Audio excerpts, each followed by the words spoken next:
எடுத்த உடனே கெட்டது நடந்துறது இல்லை, எடுத்த உடனே நல்லதும் நடந்துறது இல்லை. ஒரு ப்ரோக்ரெசிவ் வேலை எல்லாமே நடக்குதுங்கிறத சங்கீதம் 1 சொல்லுகிறது.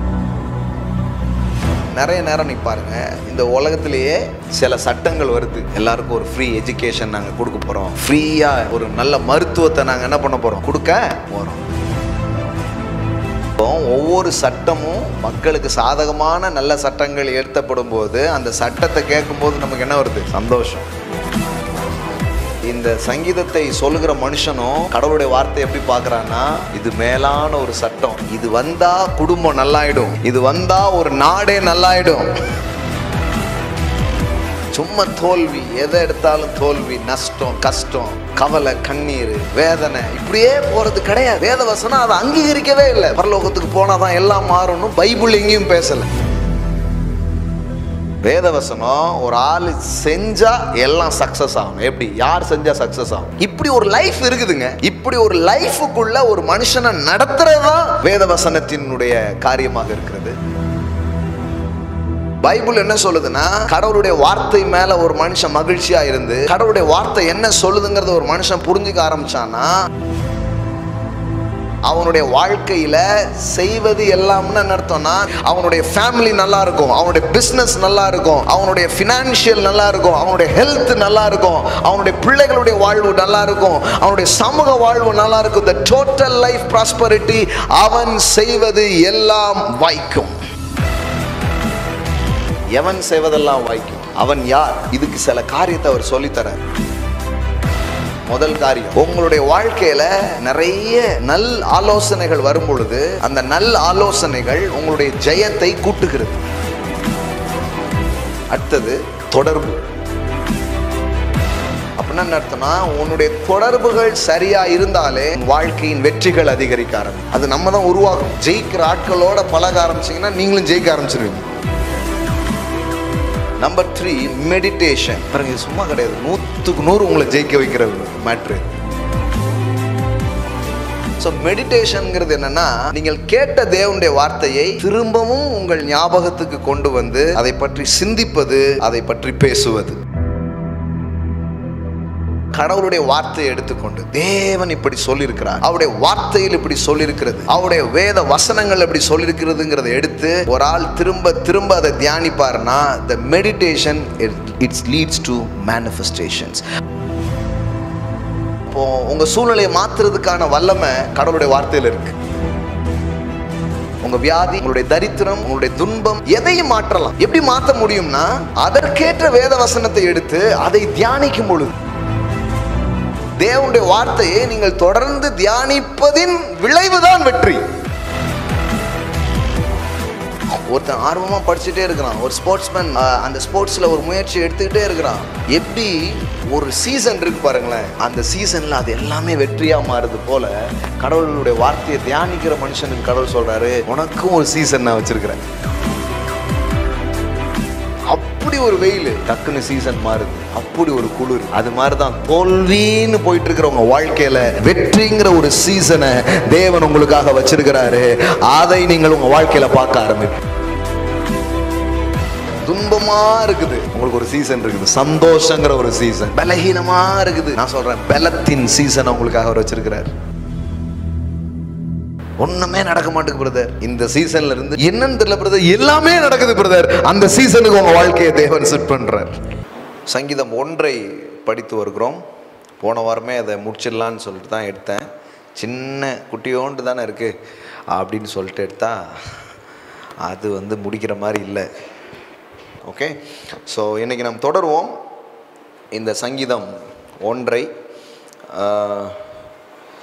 நான் சொன்ன போன வாரம் இந்த சங்கீதம் 1ங்கிறது கிட்டத்தட்ட ஒரு முகவுரை போல, முழு சங்கீதத்திற்கும் ஒரு முகவுரை தான் இந்த சங்கீதம் 1. அந்த மாதிரி தான் இதில் இருக்கிற காரியங்களை பார்க்கும்படி என்ன பண்ணுறாங்க, சொல்கிறாங்க.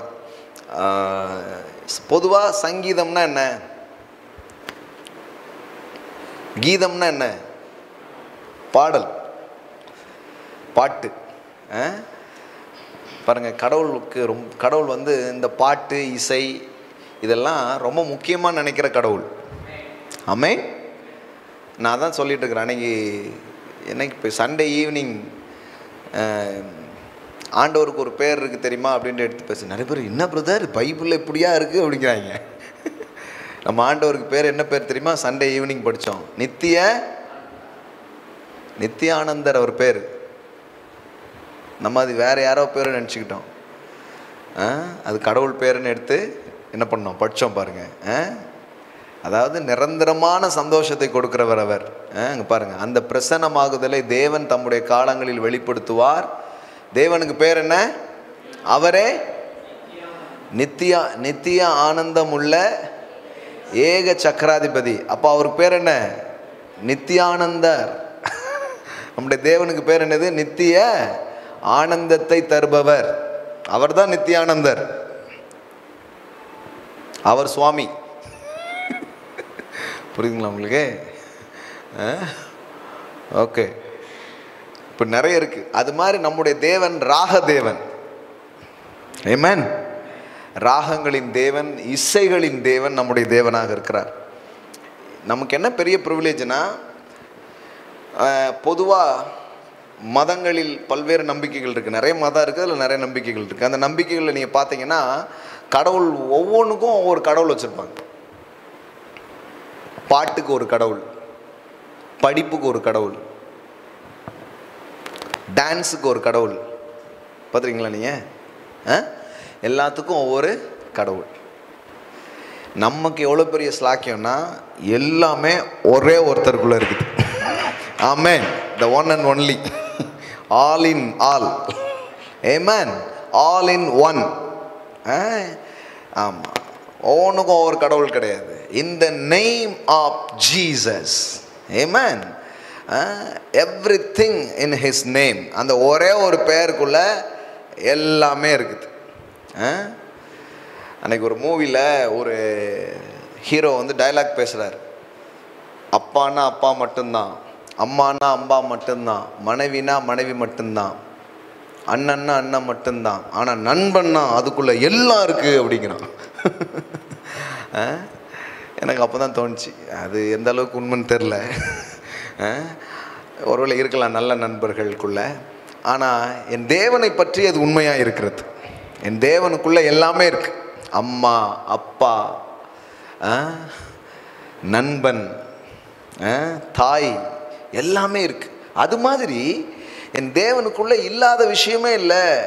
என் தேவனுக்குள்ள ஆனந்தம் இருக்கிறது, என் தேவனுக்குள் சந்தோஷங்கள் இருக்கிறது, என் தேவனுக்குள் இசை இருக்கிறது, என் தேவனுக்குள் நடனங்கள் இருக்கிறது, என் தேவனுக்குள் மியூசிக் அண்ட் சாங்ஸ், இதெல்லாம் என் தேவனுக்குள் இருக்கிறது. ஆமென். ஸோ நம்முடைய தேவன் ராகதேவன், இசைகளின் தேவன், நடனத்தின் தேவனாக இருக்கிறார். ஆமென். எல்லாம் நம்புறீங்களா? பார்க்குறாங்க இதெல்லாம் உண்மையா அப்படின்ட்டு. உண்மை இல்லைன்னா லூக்கா 15 வாசிங்க. லூக்கா 15 பாருங்க.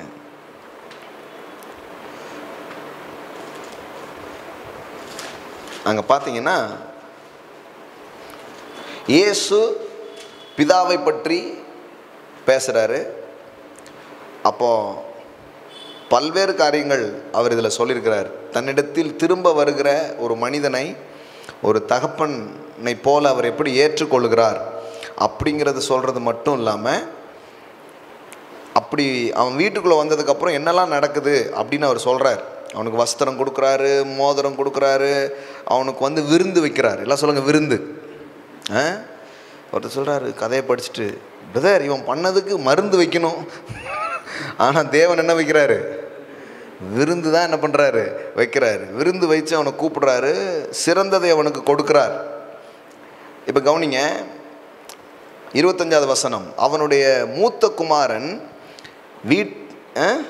வயலில் இருந்தான். அவன் திரும்பி வீட்டுக்கு சமீபமாய் வருகிற போது கீத வாத்தியத்தையும் நடன களிப்பையும் கேட்டு. அப்போ வீட்டுக்குள்ள என்ன நடந்துட்டு இருக்கு? Music and dance. எல்லாம் சொல்லுங்க, music dance. Amen. He heard music and ஆடலுடன் பாடல், இசையுடன் பாடல், மானாட மயிலாட. உண்மையிலே பார்த்தீங்கன்னா தேவன். நீங்கள் நினைக்கிறீங்களா மியூசிக் வந்து எங்கேயோ நடந்துட்டு இருந்ததுன்ட்டு? அப்பா வீட்டில் நடந்துட்டு இருந்தது, எல்லாரும் ஆடிக்கிட்டே இருக்காங்க, அப்பா பையன் எல்லாருமே ஆடுறாங்க, நல்ல விருந்து சாப்பிட்டுட்டு என்ன பண்ணுறாங்க, ஆடுறாங்க. So music and dance. So அப்போ பாடல், அப்புறம் வந்து இசை, இது எல்லாமே நம்முடைய தேவனுடைய காரியங்களாக அது இருக்கிறது. அதனால தான் சங்கீதங்கள் அப்படின்னு பைபிளில் ஒரு புத்தகமே என்ன இருக்குது, இருக்குது. ஸோ அதனால் சங்கீதம் அப்படின்னு சொன்னால் கீதங்கள், பாடல்கள் அப்படிங்கிறது அதனுடைய முக்கியமான அர்த்தம். ஸோ பாடல்களின் புத்தகமாக அது இருக்கிறது. நான் போன வாரம் சொன்னேன், புலம்பல் வந்து எத்தனை அதிகாரம்? 5 அதிகாரம். ஆனால் சங்கீதம் 150 அதிகாரம். ஆமென். உங்கள் வாழ்க்கையில் புலம்பல்ங்கிறது இப்படிங்கிறது பேர், ஆனால் பாட்டுங்கிறது தான் ரொம்ப இருக்க ஆரம்பிக்கும். ஆமென். ஆமாம், உங்கள் வாழ்க்கையில் புலம்பல்கள் லைட்டாக, ஆனால் உங்கள் வாழ்க்கையின் சங்கீதங்கள் வெயிட்டா. ஆமென். சங்கீதம் தான் நிறைய இருக்குது. ஸோ அதுதான் இதனுடைய முகவுரை. மற்ற புத்தகத்துக்கும் இந்த சங்கீதத்துக்கும் இருக்கிற வித்தியாசங்கள், ஸ்பெஷாலிட்டி அப்படின்னு பார்த்தீங்கன்னா, இன்னொரு விஷயம். முதல்ல சங்கீதம்னா என்னது? கீதங்கள், பாடல்கள் அப்படி சொன்னேன். அடுத்தது இந்த சங்கீதத்தில் இருக்கிற ரொம்ப விசேஷமான விஷயம் என்ன அப்படின்னு நீங்கள் பார்த்தீங்கன்னா, ஆல் டைப் ஆஃப் எமோஷன்ஸ். அதாவது பாட்டுனாலே இதுவே நம்ம புரியும் பாருங்களேன். பாட்டுனா ஒரு வகையாக மட்டும் இருக்காது, பாட்டில் வந்து பல வகையான பாட்டு இருக்கு இல்லையா?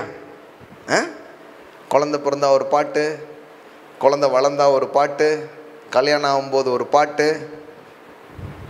என்னங்க ஒவ்வொன்றுக்கும் ஒரு பாட்டு இருக்குது பாருங்கள். அது மாதிரி இந்த சங்கீதத்தை கூட நாம் அப்படி பார்க்க முடியும்.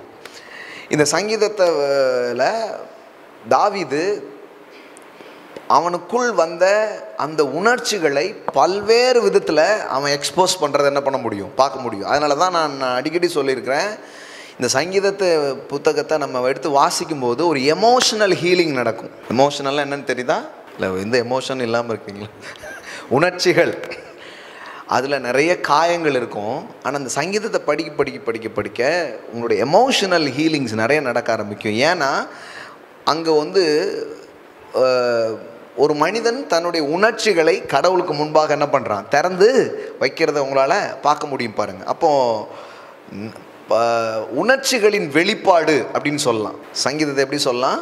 ஒருத்தன் திட்டினான்னா அதுக்கு ஒரு பாட்டு, என்ன திட்டிப்பட்ட ஆண்டவரே அப்படின்னு ஒரு பாட்டு. பிரச்சனைகள் அவனை தொலைச்சிச்சுன்னா அதுக்கு ஒரு பாட்டு. ஜெயிச்சிட்டானா ஒரு பாட்டு. குழப்பமாக இருந்தால் அதுக்கு ஒரு பாட்டு.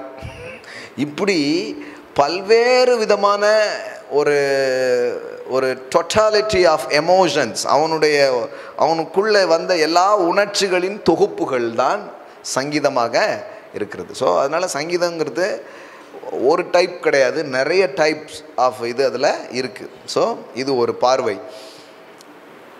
அடுத்தது பார்த்தீங்கன்னா, இந்த சங்கீதம் அப்படிங்கிற இந்த புத்தகம் பொதுவாக நீங்கள் பார்த்தீங்கன்னா நம்ம ஜனங்களுக்கு நிறைய வசனம் எதுலேருந்து தெரியும் தெரியுமா?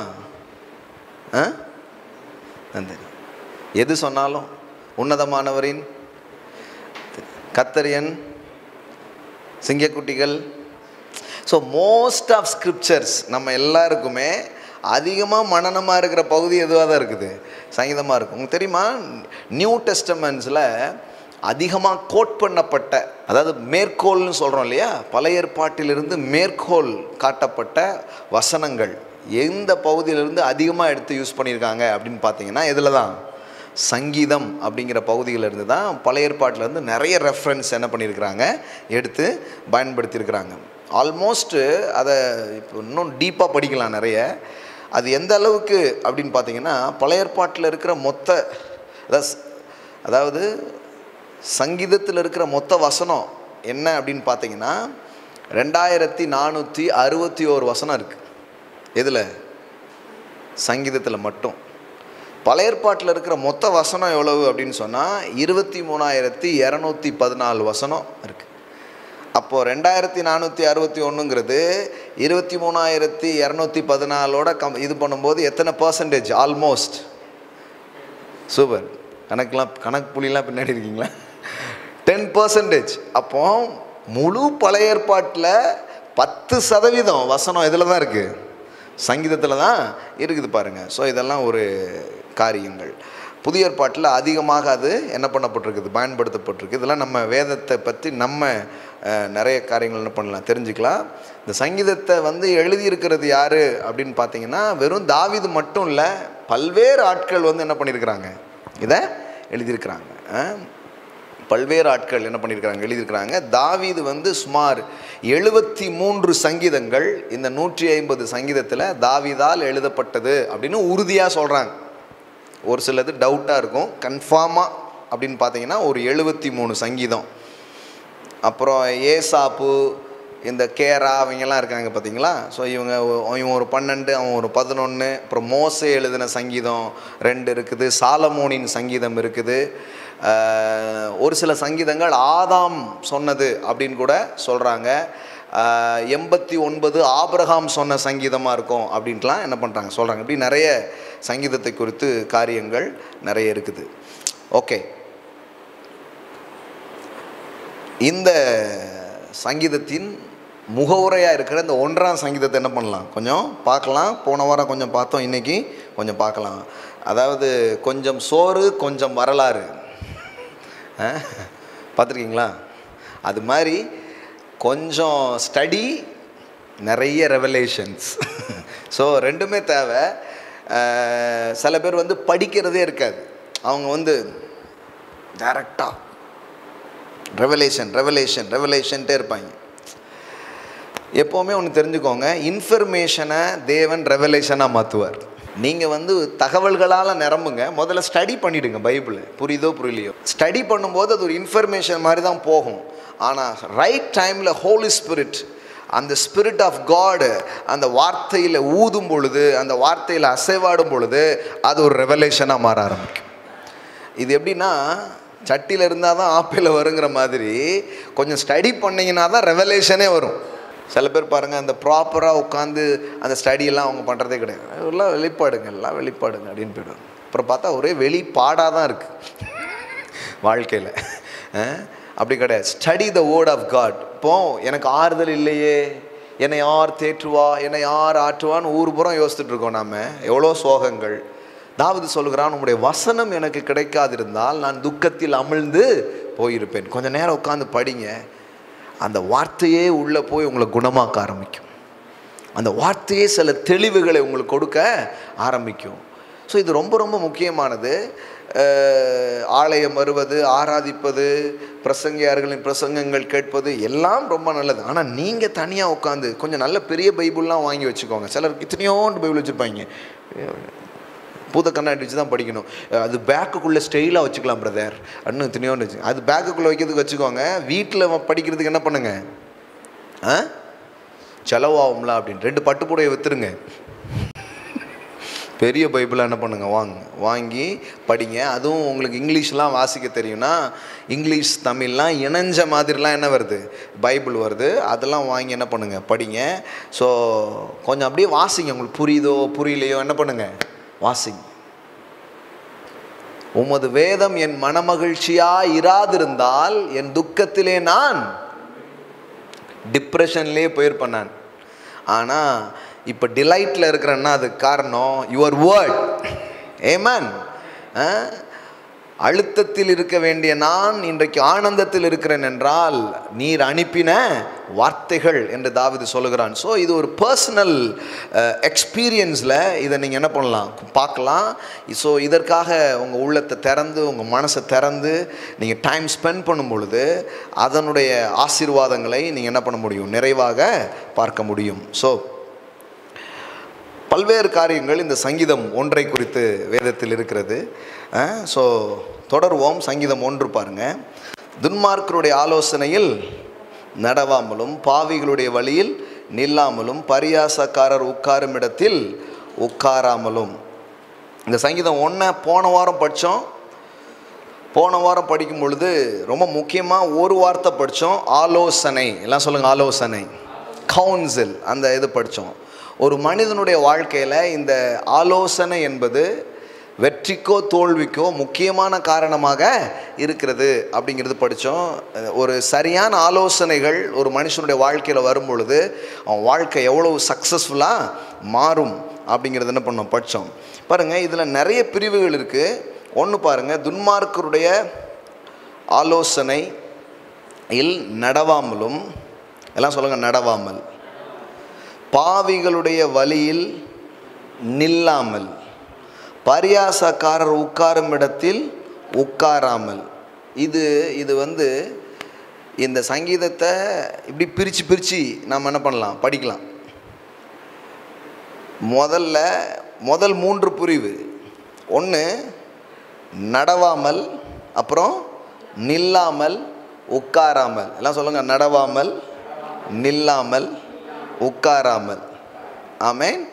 வாக் பற்றி சொல்கிறாரு, அப்புறம் ஸ்டாண்டு, அப்புறம் சிட், இப்படி சொல்கிறாரு. இந்த 3 விதமாக இதை பிரிக்கிறாங்க. அடுத்தால ஒரு பிரிவு இருக்குது பாருங்கள். என்ன பிரிவு? பாவிகள், துன்மார்க்கர், பரியாசக்காரர். இது ஒரு 3 கேட்டகரி. அடுத்தால இன்னொரு 3 டிவைட் பண்ணலாம். ஆலோசனை, வழி, இடம். ஒரே ஒரு வசனம் தான், அப்படியே பிரித்து என்ன பண்ணலாம், பார்க்கலாம். முதல்ல வந்து என்னது? வழியில் நில்லாமல், அப்புறம் நடவாமல், அப்புறம் நில்லாமல், அப்புறம் உட்காராமல், அப்புறம் துன்மார்க்கர், பாவிகள், பரியாசக்காரர், அப்புறம் ஆலோசனை, அப்புறம் வழிகள், அப்புறம் இடம். பாருங்க, இது சும்மா ஏதோ எழுதி வச்சிருக்காங்க அப்படி கிடையாது. இது வந்து ஒரு ப்ரோக்ரஸ் வேலை, எப்படி ஒரு காரியம் நடக்குது அப்படிங்கிறத பற்றிய ஒரு அற்புதமான காரியம். எப்போவுமே சில விஷயம் எப்படி நடக்குது பாருங்க. முதல்ல அப்படியே போகிறோம், அப்படி போகும்போது நின்றுட்டே பார்த்துட்டு போயிடுறோம். அப்புறம் இன்னொரு டைம் என்ன ஆகுது, அங்கே என்ன பண்ண ஆரம்பிக்கிறாங்க, முதல்ல அப்படி போகிற வழியில் அப்படியே போயிடுறோம் பார்த்துட்டு, அப்புறம் கொஞ்சம் நிற்கிறோம், அப்புறமா என்ன பண்ணுறோம், உட்கார்றோம்.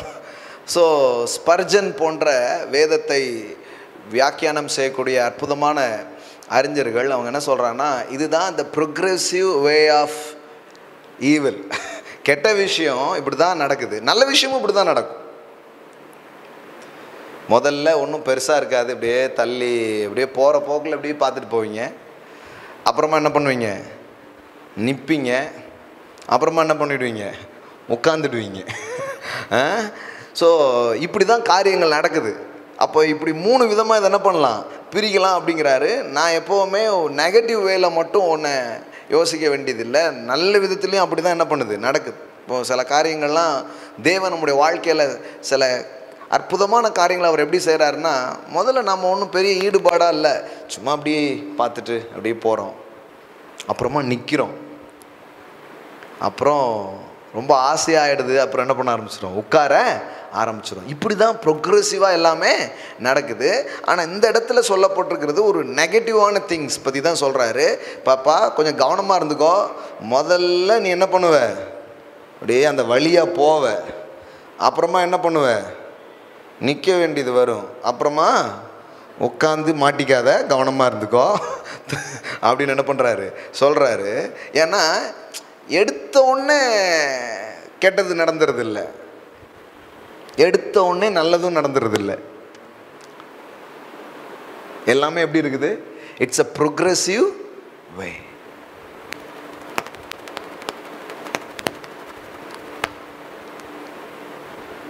எல்லாத்துக்கும் ஒரு படிநிலைகள் இருக்குது பாருங்களேன்.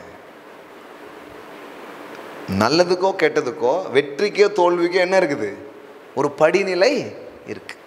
சும்மா எடுத்த உடனே இது அப்படி கிடையாது. கொஞ்சம் கொஞ்சமாக நடக்குது. நமக்கு திடீர்னு கெட்டது நடந்துடுதுங்கிறோம் இல்லையா?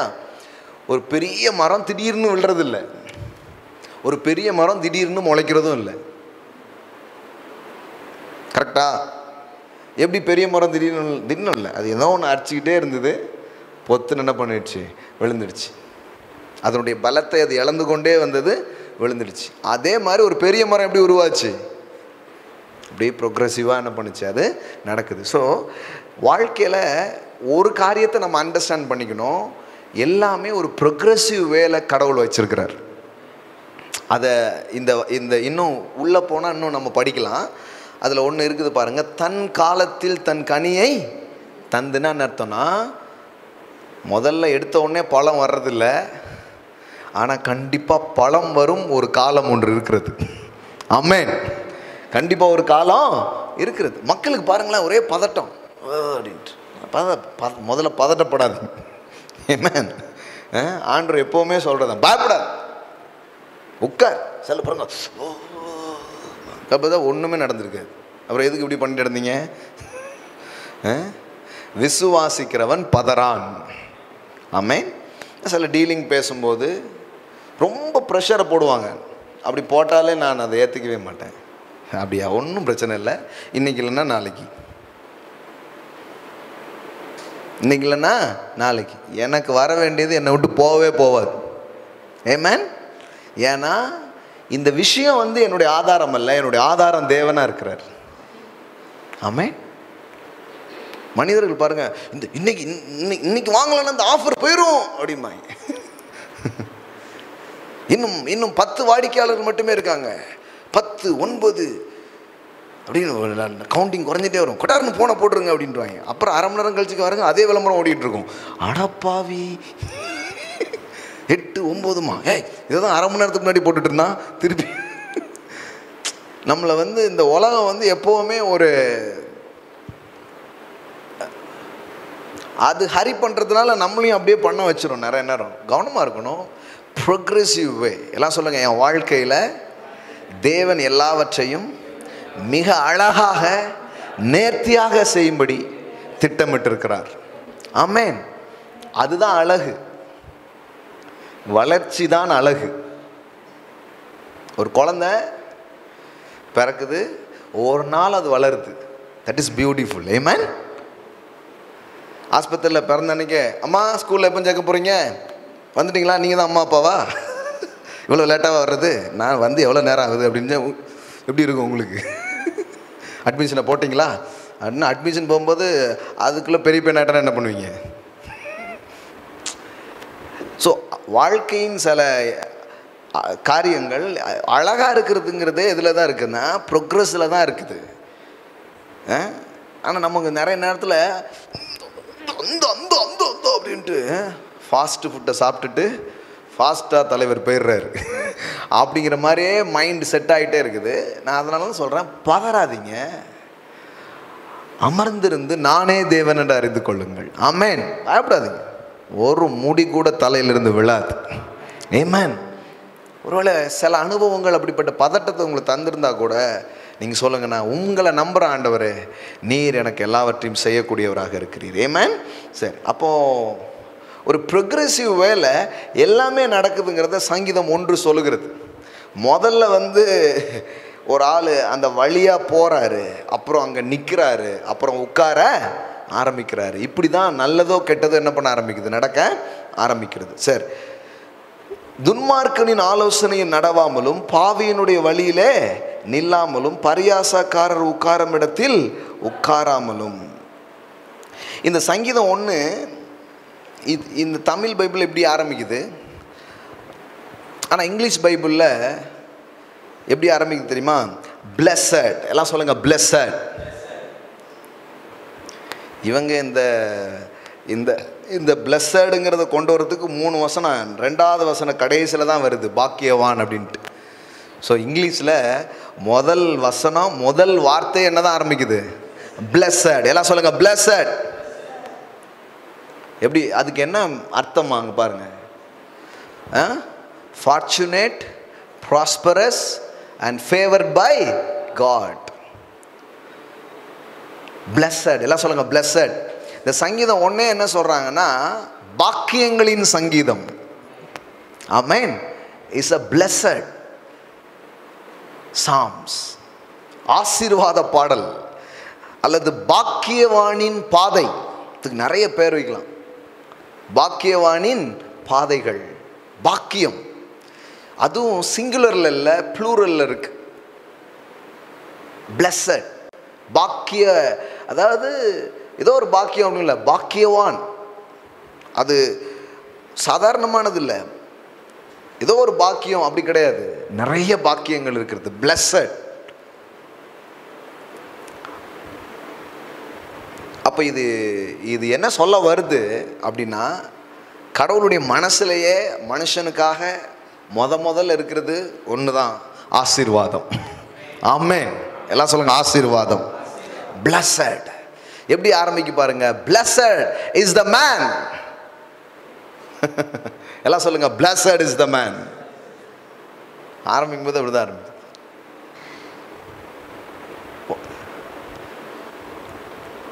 ஆசீர்வதிக்கப்பட்டவன் அப்படிதான் ஆரம்பிக்கு. டைட்டிலே அப்படிதான் போடுறாங்க, blessed is the man. Amen. Wow, that's a heart of our Father. So அதாவது பாக்கியங்களின் பாதை அல்லது பல பாக்கியங்களை குறித்து சொல்லுகிற ஒரு சங்கீதம் தான் இந்த சங்கீதம். பாருங்க 2வது வசனம் பாருங்க. கர்த்தருடைய வேதத்தில் பிரியமாய் இருந்து. எல்லாம் சொல்லுங்க பிரியமாய் இருந்து. தமிழில் பிரியம் அப்படின்னு ஒரு வார்த்தை இருக்கு. ஆங்கிலத்தில் எப்படி வருதுன்னா டிலைட். எல்லாம் சொல்லுங்க டிலைட். இது இன்னும் பிரியத்தை விட இன்னும் கொஞ்சம் மேலான ஒரு அர்த்தத்தை அது கொடுக்கக்கூடிய வார்த்தை. அதாவது கடவுளுடைய வார்த்தையை வாசிக்கிறது படிக்கிறதெல்லாம் தாண்டி கடவுளுடைய வார்த்தை மேலே ஒரு பிரியம், the lovers of God's word. ஆனால் ஆங்கிலத்தில் இன்னும் அந்த பிரிய அப்படிங்கிற வார்த்தையை இன்னும் சிறப்பாக சொல்கிறாங்க. அது என்ன மாதிரினா டிலைட். டிலைட்னா என்னென்னா வெறும் பிரியம் மட்டும் இல்லை, கடவுளுடைய வார்த்தைனாலே எனக்கு ஒரு பேரின்பம், ஒரு பெரிய களி கூறுதல், ஒரு பெரிய மகிழ்ச்சி எனக்கு என்ன பண்ண ஆரம்பிக்குது, உண்டாக ஆரம்பிக்குது. அது எப்படி? அதாவது கர்த்தருடைய வேதத்தில் மகிழ்ச்சியாக இருந்து அப்படி சொல்லலாம். கர்த்தருடைய வேதத்தில் அதை குறித்த இன்பம் மனதோடு இருந்து, அதை குறித்த கலிகூறுதலோடு இருந்து இரவும் பகலும் அவருடைய வேதத்தில் தியானமாக இருக்கிற மனுஷன் பாக்கியவான். So delight is in the law of the Lord. கர்த்தருடைய சட்டத்திலே சந்தோஷமாக இருக்கிறான். இப்போ ஒரு கேள்வி, கர்த்தருடைய சட்டத்தில் எப்படி சந்தோஷமாக இருக்க முடியும்?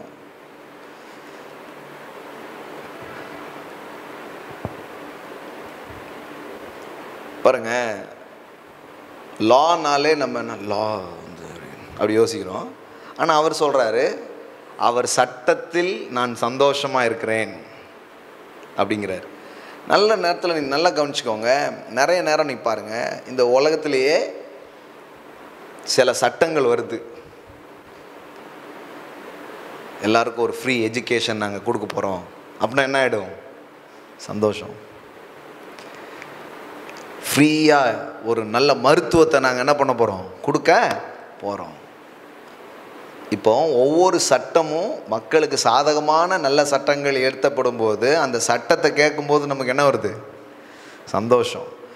ஸோ இந்த இந்த இந்த சங்கீதத்தை சொல்லுகிற மனுஷனும் கடவுளுடைய வார்த்தை எப்படி பார்க்குறான்னா, இது மேலான ஒரு சட்டம், இது வந்தால் குடும்பம் நல்லாயிடும், இது வந்தால் ஒரு நாடே நல்லாயிடும். So delight in the law of the lord. தேவனுடைய சட்டத்தில் நான் சந்தோஷமாக இருக்கிறேன்.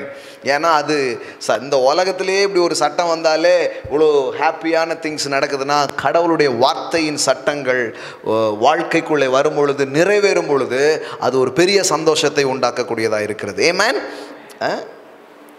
இது அப்படி தான் சொல்கிறேன். இன்னும் அது மட்டும் இல்லை, கடவுளுடைய வார்த்தையை படிக்கும் பொழுது ஒருத்தருக்கு சந்தோஷம் வருதுங்கிறதுங்கிறது அவன் கடவுளுடைய பிள்ளைங்கிறதுக்கு அது ஒரு பெரிய அடையாளங்க. கடவுளுடைய பிள்ளைங்கிறதுக்கு ஒரு பெரிய அடையாளம். நான் இதை தியானிச்சுட்டு இருக்கும்போது தான் எனக்கு ஞாபகம் வந்துச்சு.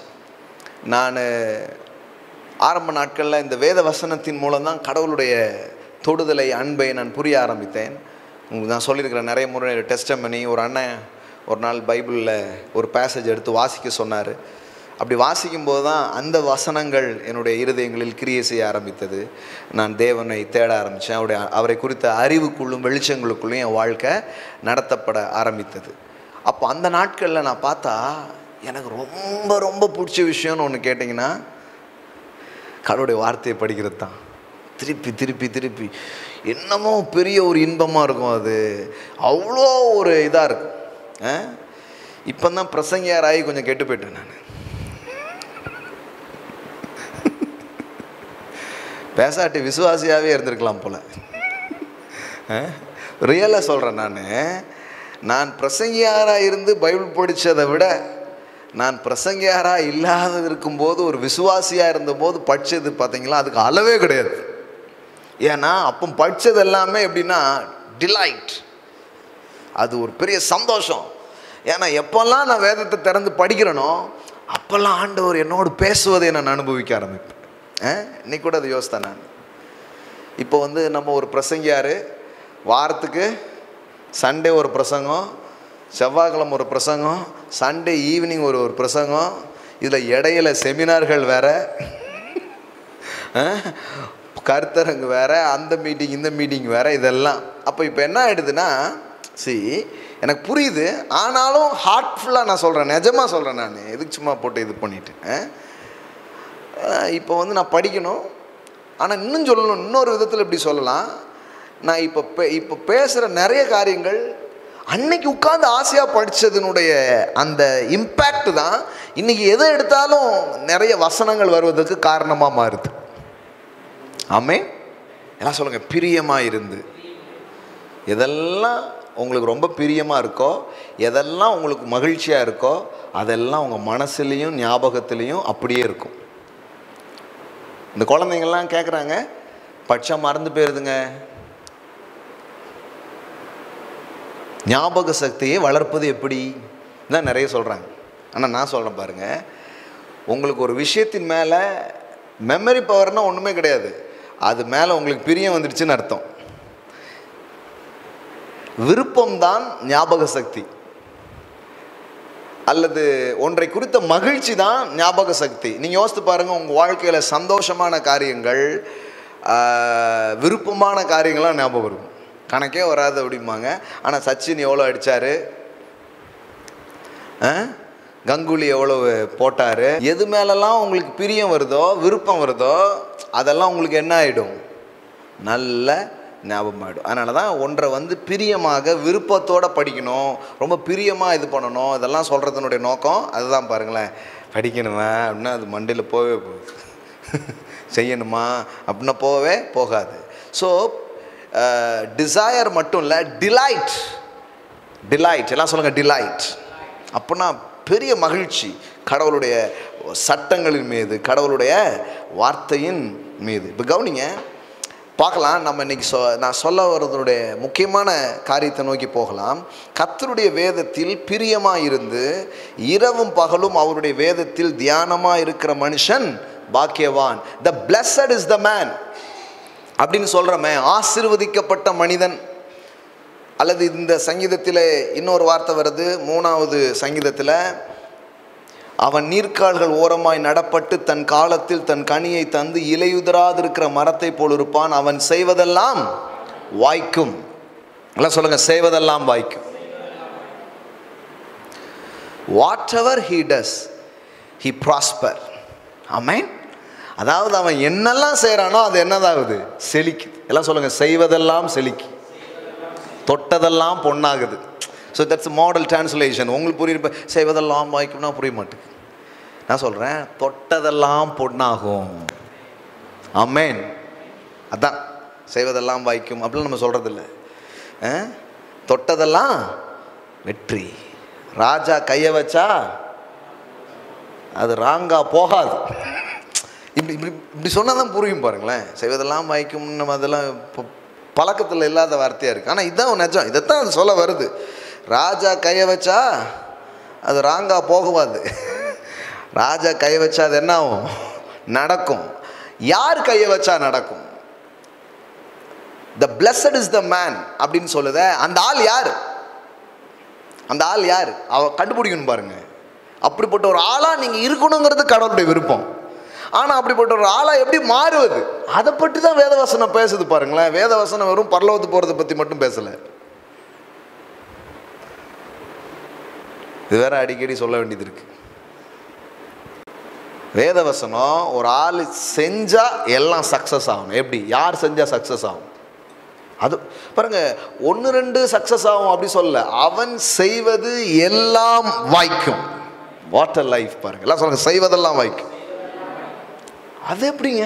அப்படி ஒரு ஆளா ஆக முடியுமா? அப்படி ஒரு நபராக இருக்க முடியுமா? சில நேரத்தில் என்கிட்ட சொல்லுவாங்க, நீங்கள் ரொம்ப எக்ஸாக்ரேட் பண்ணி சொல்லிடுறீங்க பிரதர், அப்படியே ரொம்ப பெருசாக சொல்லிடுறீங்க அப்படிங்கிறாங்க. நான் சொல்லுவேன், நான் பெருசாக சொல்லலைங்க, இங்கே பெருசாக எழுதியிருக்கு. நானா இஷ்டத்துக்கு எதுவும் சொல்ல முடியுமா? எனக்கு அந்த மாதிரி அத்தாரிட்டி யாரும் கொடுக்கலையே. எந்த அதிகாரத்தினால் இதை பிரசங்கிக்கிறீர், எந்த அதிகாரத்தினால் அதை சொல்லுகிறீர்னு ஏசுனார்ட்ட மாதிரி கேட்ட மாதிரி நானா அப்படி செய்ய முடியாது பாருங்களேன். டேக் மை யோக் அப்படின்னு நான் சொல்ல முடியாது. சொன்னார்ல, என் நுகத்தை ஏற்றுக்கொள்ளுங்கள் அப்படின்னா என்ன அர்த்தம்னா, டேக் மை யோக்னா டேக் மை இன்டர்பிரிட்டேஷன், என்னுடைய வியாக்கியானத்தை ஏற்றுக்கொள்ளுங்கள். நான் அதாவது நான் உங்களுக்கு சொல்லுகிறதாவது, பிரமாணத்தில் இப்படி வாசிக்கிறீர்கள், ஆனால் நான் உங்களுக்கு சொல்லுகிறேன் அப்படிங்கிறார். என்ன அங்கே சொல்லிட்டு நீங்கள் இஷ்டத்துக்கு நான் மாற்றி சொல்லலாமா அப்படின்னா அவர் சொல்கிறார், ஆமாம் நான் சொல்கிறேன், இப்படி கேள்விப்பட்டிருக்கிறீர்களே, பூர்வத்தாருக்கு இப்படி உரைக்கப்பட்டதே, ஆனால் நான் உங்களுக்கு சொல்லுகிறேன். அந்த மாதிரி அத்தாரிட்டிவாக நம்ம நிறைய சொல்ல முடியாது. அப்படி நம்ம சொல்கிறது இல்லை பாருங்க. இங்கே எழுதியிருக்கிறதே அதிகமாக தான் எழுதியிருக்குது. அவன் செய்வது எல்லாம் வாய்க்கும். இப்படி ஒரு லைஃப் இருக்குதுங்க. இப்படி ஒரு லைஃபுக்குள்ள ஒரு மனுஷனை நடத்துறது தான் வேதவசனத்தினுடைய காரியமாக இருக்கிறது. சும்மா தோல்வி, எதை எடுத்தாலும் தோல்வி, நஷ்டம், கஷ்டம், கவலை, கண்ணீர், வேதனை, இப்படியே போகிறது கிடையாது. வேதவசனம் அதை அங்கீகரிக்கவே இல்லை. பைபிளில் எங்கேயாவது கண்ணீர், கவலை, சோகம் இதெல்லாம் பரவாயில்லப்பா, அதுக்குள்ளே நீ கடந்து தான் தீரணும், பரலோகத்துக்கு போனால் தான் எல்லாம் மாறணும், பைபிள் எங்கேயும் பேசலை. பைபிள் என்ன சொல்லுதுன்னா, கடவுளுடைய வார்த்தை மேலே ஒரு மனுஷன் மகிழ்ச்சியாக இருந்து கடவுளுடைய வார்த்தை என்ன சொல்லுதுங்கிறத ஒரு மனுஷன் புரிஞ்சுக்க ஆரம்பித்தான்னா அவனுடைய வாழ்க்கையில் செய்வது எல்லாம்னு என்ன அர்த்தம்னா, த டோட்டல் லைஃப் ப்ராஸ்பரிட்டி. அவனுடைய ஃபேமிலி நல்லா இருக்கும், அவனுடைய பிஸ்னஸ் நல்லா இருக்கும், அவனுடைய ஃபினான்ஷியல் நல்லா இருக்கும், அவனுடைய ஹெல்த் நல்லா இருக்கும், அவனுடைய பிள்ளைகளுடைய வாழ்வு நல்லா இருக்கும், அவனுடைய சமூக வாழ்வு நல்லா இருக்கும். The total life prosperity. அவன் செய்வது எல்லாம் வாய்க்கும். ஆமென். That is the life. Whatever he does, he prospers. அவன் என்ன செய்கிறானோ அது எல்லாமே என்ன ஆகும்? செழிப்பா மாறும். எல்லாம் சொல்லுங்க, தொட்டதெல்லாம் பொன்னாகும். ஆமென். இப்படி ஒரு நபராக ஒரு நபர் வர முடியும், இருக்க முடியும் என்று வேதவசனம் உறுதியிட்டு பேசுகிறது. 100%. ஆமென். Success, 100% success. கடவுள் உங்களுக்காக அதை விரும்புகிறார், அதை வச்சிருக்கிறார். 100% வெற்றியை அவர் வச்சிருக்கிறார். அதனால தான் இப்படிப்பட்ட வார்த்தைலாம் இருக்குது. அவன் செய்வதெல்லாம் வாய்க்கும். இல்லைப்பா, அது என்ன ஆகும் தெரியாது, போ அப்படி சொல்லியிருக்கலாம்ல. அப்படி சொல்லவே இல்லை. அவன் செய்வதெல்லாம் வாய்க்கும். அவன் என்ன பண்ணாலும் அது வாய்க்கணும். நீங்கள் என்ன செய்கிறீங்களோ அதில் ஒரு வெற்றியை நீங்கள் பார்க்கணும், ஒரு ஜெயத்தை பார்க்கணும். அதுதான் கடவுளுடைய விருப்பமாக இருக்குது. நீங்கள் ஒரு ஊழியம் செய்கிறீங்களா, வெற்றியாக இருக்கணும். நீங்கள் ஒரு பிஸ்னஸ் பண்ணுறீங்களா, அது வெற்றியாக இருக்கணும். உங்கள் குடும்ப வாழ்க்கை வெற்றியாக இருக்கணும். உங்களுடைய சமூக வாழ்க்கை வெற்றியாக இருக்கணும். உங்கள் வாழ்க்கையின் எல்லா காரியங்களும் வெற்றியாய் அல்ல, வெற்றியாக இருக்க வேண்டும். ஆமென். கர்த்தர் அதை என்ன பண்ணுறாரு? விரும்புகிறார். அது எப்படிங்கிறது பார்க்கலாம். ஆனால் அது இருக்குங்கிறத முதல்ல புரிஞ்சுக்கோங்க. இப்போ கவனிங்க, இதுக்கு சில காரியத்தை அவர் சொல்லித்தரார். முதல் காரியம், எவன் செய்வதெல்லாம் வாய்க்கும். அவன் யார்? அப்படிங்கிறத இந்த சங்கீதத்தில் சொல்கிறாங்க. முதல் காரணம், போன வாரமே என்ன பண்ணேன் நான் உங்களுக்கு சொன்னேன், ஆலோசனைகள். எல்லாம் சொல்லுங்கள், ஆலோசனைகள். Good council.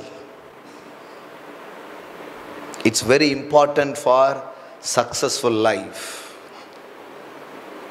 குட் கவுன்சில், நல் ஆலோசனைகள். வேதவசனம் சொல்லுது, நல் யோசனை செய்து யுத்தம் பண்ணு, ஆலோசனைக்காரர் அநேகரானால் ஜெயம் உண்டாகும். எல்லாம் சொல்லுங்க, ஆலோசனைக்காரர் அநேகரானால் ஜெயம் உண்டாகும். That means the counsel is leads to conquer. உங்களுடைய வாழ்க்கையில் நிறைய நல் ஆலோசனைகள் வரும் பொழுது அந்த நல் ஆலோசனைகள் உங்களுடைய ஜெயத்தை கூட்டுகிறது, உங்களுடைய வெற்றியின் அளவை அது அதிகரிக்க செய்கிற ஒன்றாக இருக்கிறது. அப்போ நீ என்ன பண்ணாத, இந்த உலகத்தினுடைய ஆலோசனையை பின்பற்றாத, துன்மார்க்கனின் ஆலோசனை என்ன பண்ணாத, கேட்காத. இன்னும் சொல்ல போனால், don't follow the council of the world. இந்த உலகத்தில் ஒரு புத்தி இருக்குது, இந்த உலகத்தில் ஒரு அறிவு இருக்குது, அதை உள்ளுக்குள்ளே என்ன பண்ணாத, வைக்காத. கடவுள் என்ன சொல்கிறாரு, அவர் வார்த்தையில் என்ன இருக்குது, அதை வாழ்க்கையில் பிரதானமாக வைக்க ஆரம்பி அப்படிங்கிறார். இது முதல் விஷயம். இதெல்லாம் பேசிட்டேன். கேட்கலன்னா நீங்கள் போன வாரம் சங்கீதம் 1 பேசுனதை திருப்பி கேளுங்க, சரியா? இன்னும் புது விஷயங்கள்லாம் சொல்லணும். அடுத்தது தொடர்பு. அடுத்தது என்னது? தொடர்பு. எல்லாம் சொல்லுங்க, ஆலோசனைகள். Good council. சும்மா கண்டாலும் சொல்கிறத கேட்டுட்டு இருக்கக்கூடாது. வாழ்க்கையில் அவன் ஒன்றுமே பண்ணிருக்க மாட்டான், அந்த ஆள் ஊருக்கு ஏதாவது சொல்லிட்டு இருப்பான், அதை உட்காந்து கேட்டான், அப்படியா அப்படியே ஆலோசனை கேட்கறதா இருந்தால் அந்த விஷயத்தில் ஜெயிச்ச ஒரு ஆள் இருப்பார், அவர்கிட்ட போய் கேளுங்க. ஆமென். குடும்பத்தை நல்லா நடத்துவானுமே அவன்கிட்ட போய் கேட்கணும், குடும்பத்தை எப்படி நல்லா நடத்துறது அப்படின்ட்டு. இவனே இல்லாததெல்லாம் பண்ணிட்டுருப்பான், அவன்கிட்ட போயிட்டு இருந்தீங்கன்னா என்னத்தை போ கல்யாணம் பண்ணி என்னத்தை பார்த்து அப்படின்றான். போ, அதோடு போச்சு. அப்போ தான் பிஸ்னஸ் எல்லாம் லாஸ் ஆகிருப்பான். அந்த ஆள்கிட்ட போய் கேட்டேன், அந்த இது வைக்காத, அது அவ்வளோதான், நம்ம ஊரில் ஒன்றும் ஓடாதுன்றான். அதான் துன்மார்க்கனின் ஆலோசனை. புரியுதுங்களா உங்களுக்கு? அப்புறம் இந்த பத்திரிக்கை நியூஸு அங்கங்கன்னு சில செய்திகள்லாம் வரும். டக்குன்னு பாருங்க, இப்போ சீனாவில் புதிய நோய் வந்து கொண்டிருக்கிறதாம் அப்படிமா. இதுதான் மண்டைக்குள்ளே ஏற்றுவாங்க. டாக்டர் சொல்கிறார், இதெல்லாம் முக்கியாது, நான் உனக்காக புதிய நன்மைகளை கொண்டு வந்து கொண்டிருக்கிறேன். ஆமென். புதிய வியாதிகள் அல்லப்பா, புதிய வழிகளை நான் உனக்காக ஏற்படுத்தி கொண்டிருக்கிறேன் அப்படிங்கிறார். சும்மா அதெல்லாம் டூ மச்சாக உள்ளே விட்டிங்கன்னா அப்புறம் அது உங்களை தின்றும், தெரியுமா உங்களுக்கு? ஆமாம், அது உங்களை சாப்பிட்ரும். சாப்பிடலாம் விடக்கூடாது. அப்போது இது ரொம்ப முக்கியமாக சொல்கிறார். Good council. இந்த பாருங்கள், ஆலோசனைக்காரர் அநேகரானால் ஜெயம் கிடைக்கும். ஸோ நல்ல கவுன்சில் சொல்கிற, நல்ல ஆலோசனைகளை சொல்லக்கூடிய ஒரு ஆலோசனை நமக்கு தேவை. அதே நேரத்தில் ரெண்டாவது சொன்னேன், ரைட் கனெக்ஷன்ஸ். எல்லாம் சொல்லுங்கள், ரைட் கனெக்ஷன்ஸ்.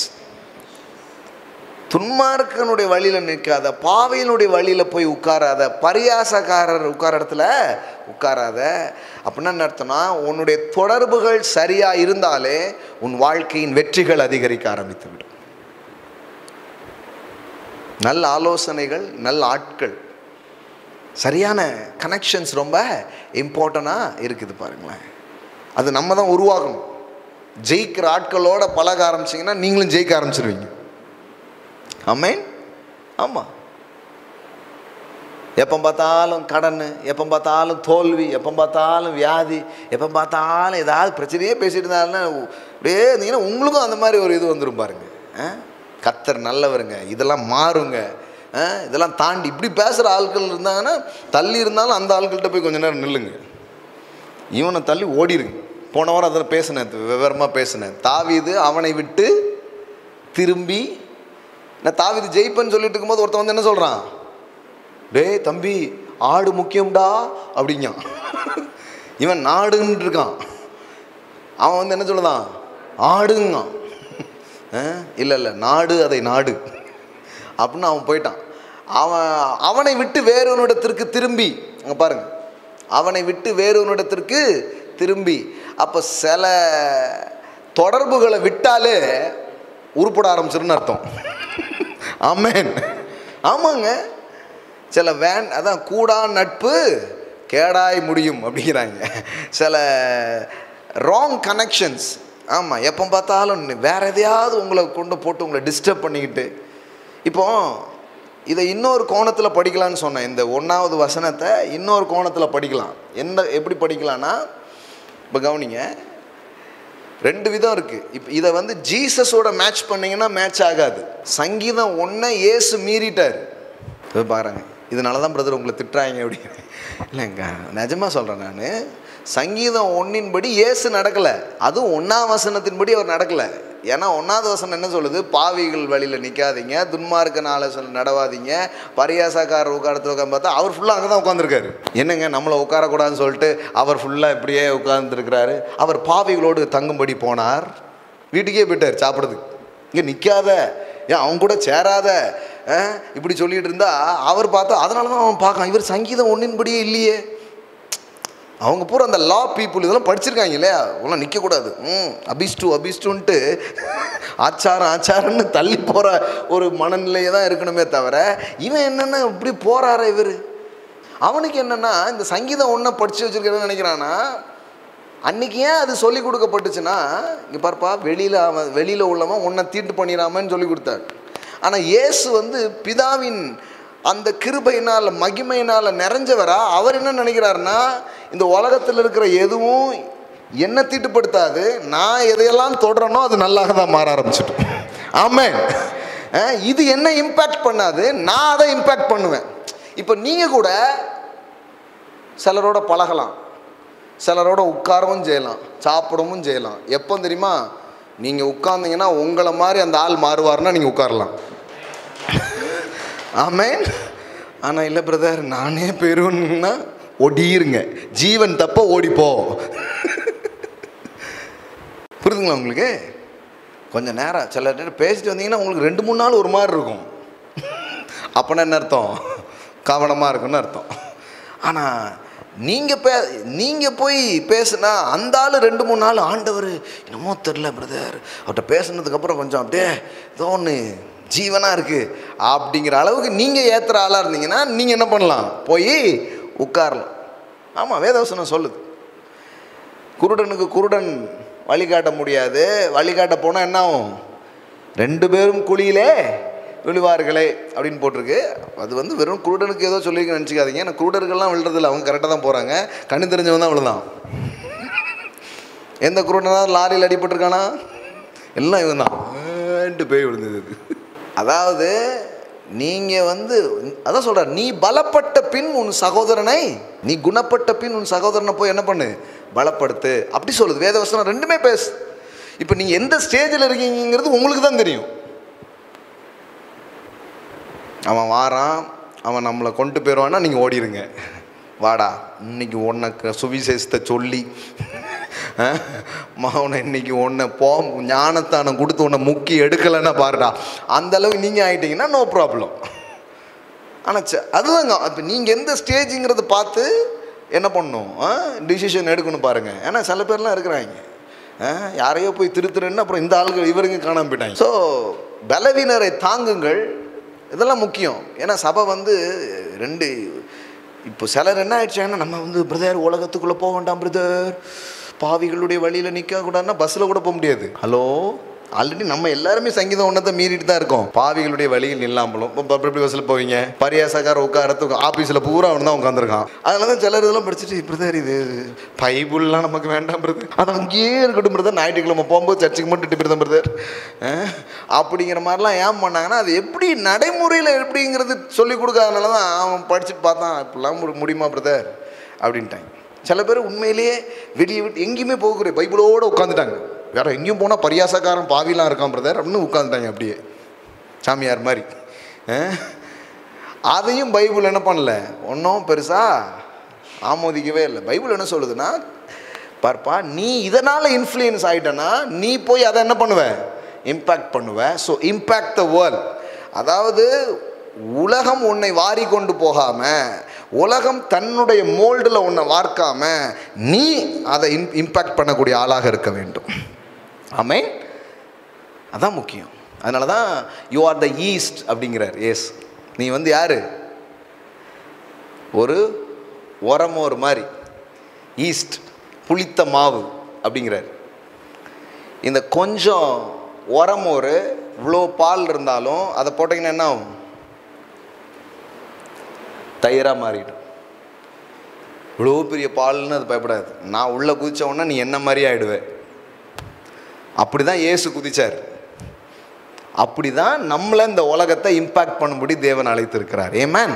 ஸோ இது புரிஞ்சுக்கணும். இப்போ சங்கீதம் 1 2 வகையாக நம்ம புரிஞ்சுக்கலாம்.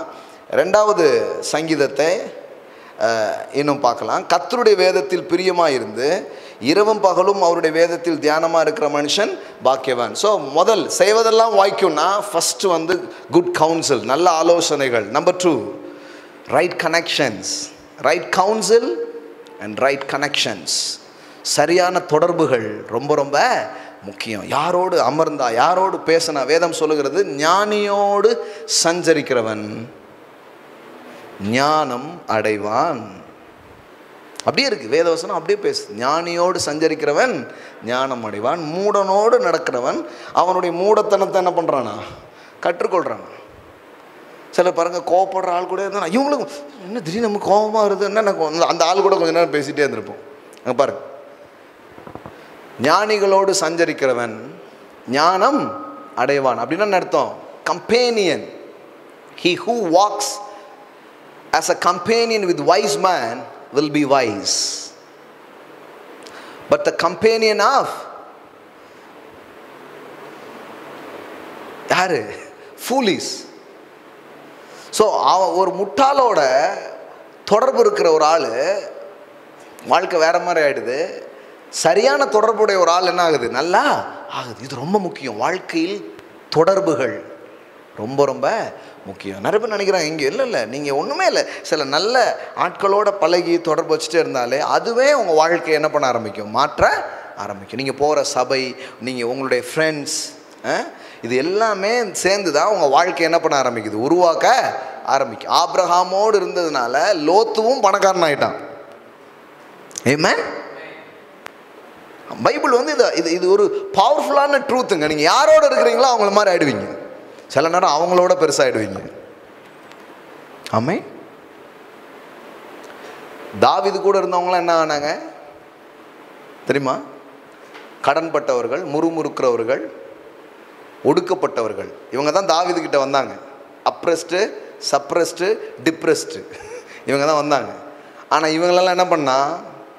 இவனை மாதிரியே மாற்றிட்டான் தாவீது. கடைசியில் பார்த்தா அதான் சொன்னேன் நான், இவன் வந்து வந்த கோலியாத்தான் அடித்தான். அவன் கூட இருந்தவங்களாம் என்ன பண்ணான்? இந்த ஊரில் எவன்டா கோலியாத்து அப்படின்னு போய் தேடி அடிச்சிருக்காங்க. அவன் ஆட்டை கடிக்க வந்த சிங்கத்தை என்ன பண்ணுறான்? அடித்தான். அதில் ஒரு நியாயம் இருக்குது.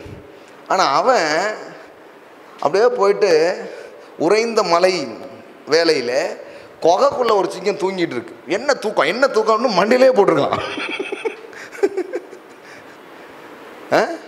அங்கே பாருங்க, பராக்கிரமசாலி ஆகிய ஒய்தாவின் குமாரனும் கப்சேயேல் குமாரனும் ஆகிய பெனாயாவும் செய்கைகளில் வல்லவனாயிருந்தான். அவன் மோவாப் தேசத்தில் 2 வலிமையான சிங்கங்களை கொன்றதும் அல்லாமல், நல்லா கவனிங்க, உறைந்த மழை காலத்தில் அவன் இறங்கி போய், ஏற்கனவே குளிருது, டிசம்பர் மாதம் மாதிரி அப்படியே குளிருது, அதுவும் அங்கே பனியாக பொஞ்சிருக்குது, ஒரு கெபிக்குள் இருந்த ஒரு சிங்கத்தை கொன்று போட்டான். அது பாட்டுக்கு குளிருக்கு பயந்து உட்கார்ந்துட்டு இருக்கு. அதை போய் என்ன பண்ணியிருக்கான்? அதான் புரியுது, அதான் சொல்ல வரேன். அதாவது என்ன சொல்லனா, ஏசு சொல்றாரு, என்னை விசுவாசிக்கிற நீ நான் செய்ததையும் செய்வ, அவைகளை பார்க்கிலும் மேலானதை நீங்கள் செய்வீர்கள். ஆமென். 3 நாளில் இயேசு லாசருவை உயிரோடு எழுப்பினார்னா, நீங்கள் வந்து 30 நாள் கழிச்சு கூட எழுப்புவீங்க, 3 வருஷம் கழிச்சு கூட நீங்கள் எழுப்புவீங்க. ஆமென். அதான் அர்த்தம். 4வது நாள் எழுப்பினார், அவர் 3வது நாள் எழுந்தார். நான் செய்த கிரியைகளையும் செய்வீர்கள், தானும் செய்வான், அவைகளை பார்க்கிலும் பெரிய கிரியைகளை செய்வான். எல்லாம் சொல்லுங்க, தொடர்பு. சொல்லுங்க, தொடர்பு, கனெக்ஷன்ஸ். ஞானியோடு சஞ்சரிக்கிறவன் ஞானம் அடைவான். அப்படின்னா என்ன? கனெக்ஷன்ஸ். யாரோட கனெக்ஷனில் இருக்கிறீங்க, யாரோட தொடர்பில் இருக்கிறீங்க, அது மாதிரியே நீங்கள் மாறுவீங்க. அது மாதிரியே அது உங்களை டிரான்ஸ்ஃபார்ம் பண்ணும், அது உங்களை அப்படி ஆக்கிடும். ஆமாம், நான் சில பேர் கூட ஃபிசிக்கலாக கொஞ்சம் பேர் கூட பழகிறதுக்கு வாய்ப்பு இருந்தாலும், சில பேர் கூட அப்படி இல்லாட்டா கூட அவர்களுடைய புத்தகங்கள், அவங்களுடைய வீடியோஸ், அப்படி சில பேரை பார்த்துட்டே இருந்தால் நமக்கும் அதே மாதிரி வர ஆரம்பிச்சிருது பாருங்களேன். ஆமே, எஸ், கனெக்ஷன்ஸ். எத்தனையோ பேர் சொல்லியிருக்கிறாங்க, நான் இன்னும் பார்த்ததே இல்லை, ஆனால் ஆன்லைன் மூலமாக கேட்டு நாங்கள் அதெல்லாம் இது பண்ணி இன்றைக்கி பெரிய ஜெயத்தை நாங்கள் பார்க்குறோம் அப்படின்னு இருக்கிறாங்க. ஆமே, அப்போ இது ரொம்ப முக்கியமான ஒரு காரியமாக இருக்குது. அதனால தான் வேதவசனம் சொல்லுது. So right council and right connections. இப்போ நம்பர் 2, அவன் செய்வதெல்லாம் வாய்க்கும், எவன் செய்வதெல்லாம் வாய்க்கும். நம்பர் 3 பாருங்க, கர்த்தருடைய வேதத்தில் பிரியமாக இருந்து இரவும் பகலும் அவருடைய வேதத்தில் தியானமாக இருக்கிற மனுஷன் பாக்கியவான். எல்லாம் சொல்லுங்க, தியானம். Number 3, meditation. எல்லாம் சொல்லுங்க, மெடிடேஷன். பாருங்க, இது சும்மா கிடையாது, 100க்கு 100 உங்களை ஜெயிக்க வைக்கிற மேட்ரு இது. மெடிடேஷன். மெடிடேஷன்ஸ் என்னன்னா, நாட் ஜஸ்ட் ரீட், சும்மா ஏதோ வாசிக்கிறது இல்லை, வாசிக்கணும் முதல்ல. அது முதல் ஸ்டெப்ஸ். வாசிங்க, என்னெல்லாம் உங்களுக்கு ஆசையாக இருக்கோ எல்லாம் அப்படியே வாசிங்க. மெடிடேஷனுங்கிறது எந்த மாதிரினா, ஒரு ஆடு மாடு பார்த்தீங்கன்னா நல்லா பார்க்கலாம், மேய்ஞ்சிடும். அதான் சார், ஏன் அப்படி மேயுது அப்படிம்பாங்க பாருங்களேன். கடை கடை கடை கடை கடை கடை அப்படியே மேய்ஞ்சிடும். அப்புறமா பார்த்தீங்கன்னா ஒரு நிழலில் எங்கேயோ படுத்துக்கிட்டு அப்படின்னு அசை போட்டுக்கிட்டே இருக்கும். அதை எடுத்து திருப்பியும் அது என்ன பண்ணுது, அசை போடுது. இப்போ தான் அதனுடைய ஃபுல் ஜூஸும் உள்ள என்ன பண்ணுது, போகுது. ஸோ மெடிடேஷனுங்கிறது என்னென்னா, நீங்கள் கேட்ட தேவனுடைய வார்த்தையை திரும்பவும் உங்கள் ஞாபகத்துக்கு கொண்டு வந்து அதை பற்றி சிந்திப்பது, அதை பற்றி பேசுவது. That is meditation. So meditation பண்ணும்போது என்னென்ன, அதாவது உலகத்தில் இருக்கிற மெடிடேஷனுக்கும் பிபிலிக்கல் மெடிடேஷனுக்கும் வித்தியாசம் இருக்குது. உலகத்தில் மெடிடேஷன்ஸுங்கிறது என்னென்னா, எம்டி யுவர் செல்ஃப். உன்னை என்ன பண்ணு, காலி பண்ணு, அப்புறம் நீ காலியாயிருப்போ. அதான் காலி பண்ணுது அது, எம்டி யுவர் செல்ஃப். பட் நாம் வந்து என்னென்னா, ஃபில் யுவர் செல்ஃப், உங்களை நிரப்புறது தான் மெடிடேஷனாக இருக்கிறது, நாட் எம்டி யுவர் செல்ஃப். அப்போ என்ன ஆகும், மெடிடேஷன் என்ன ஆகும், meditation it's leads to manifestations.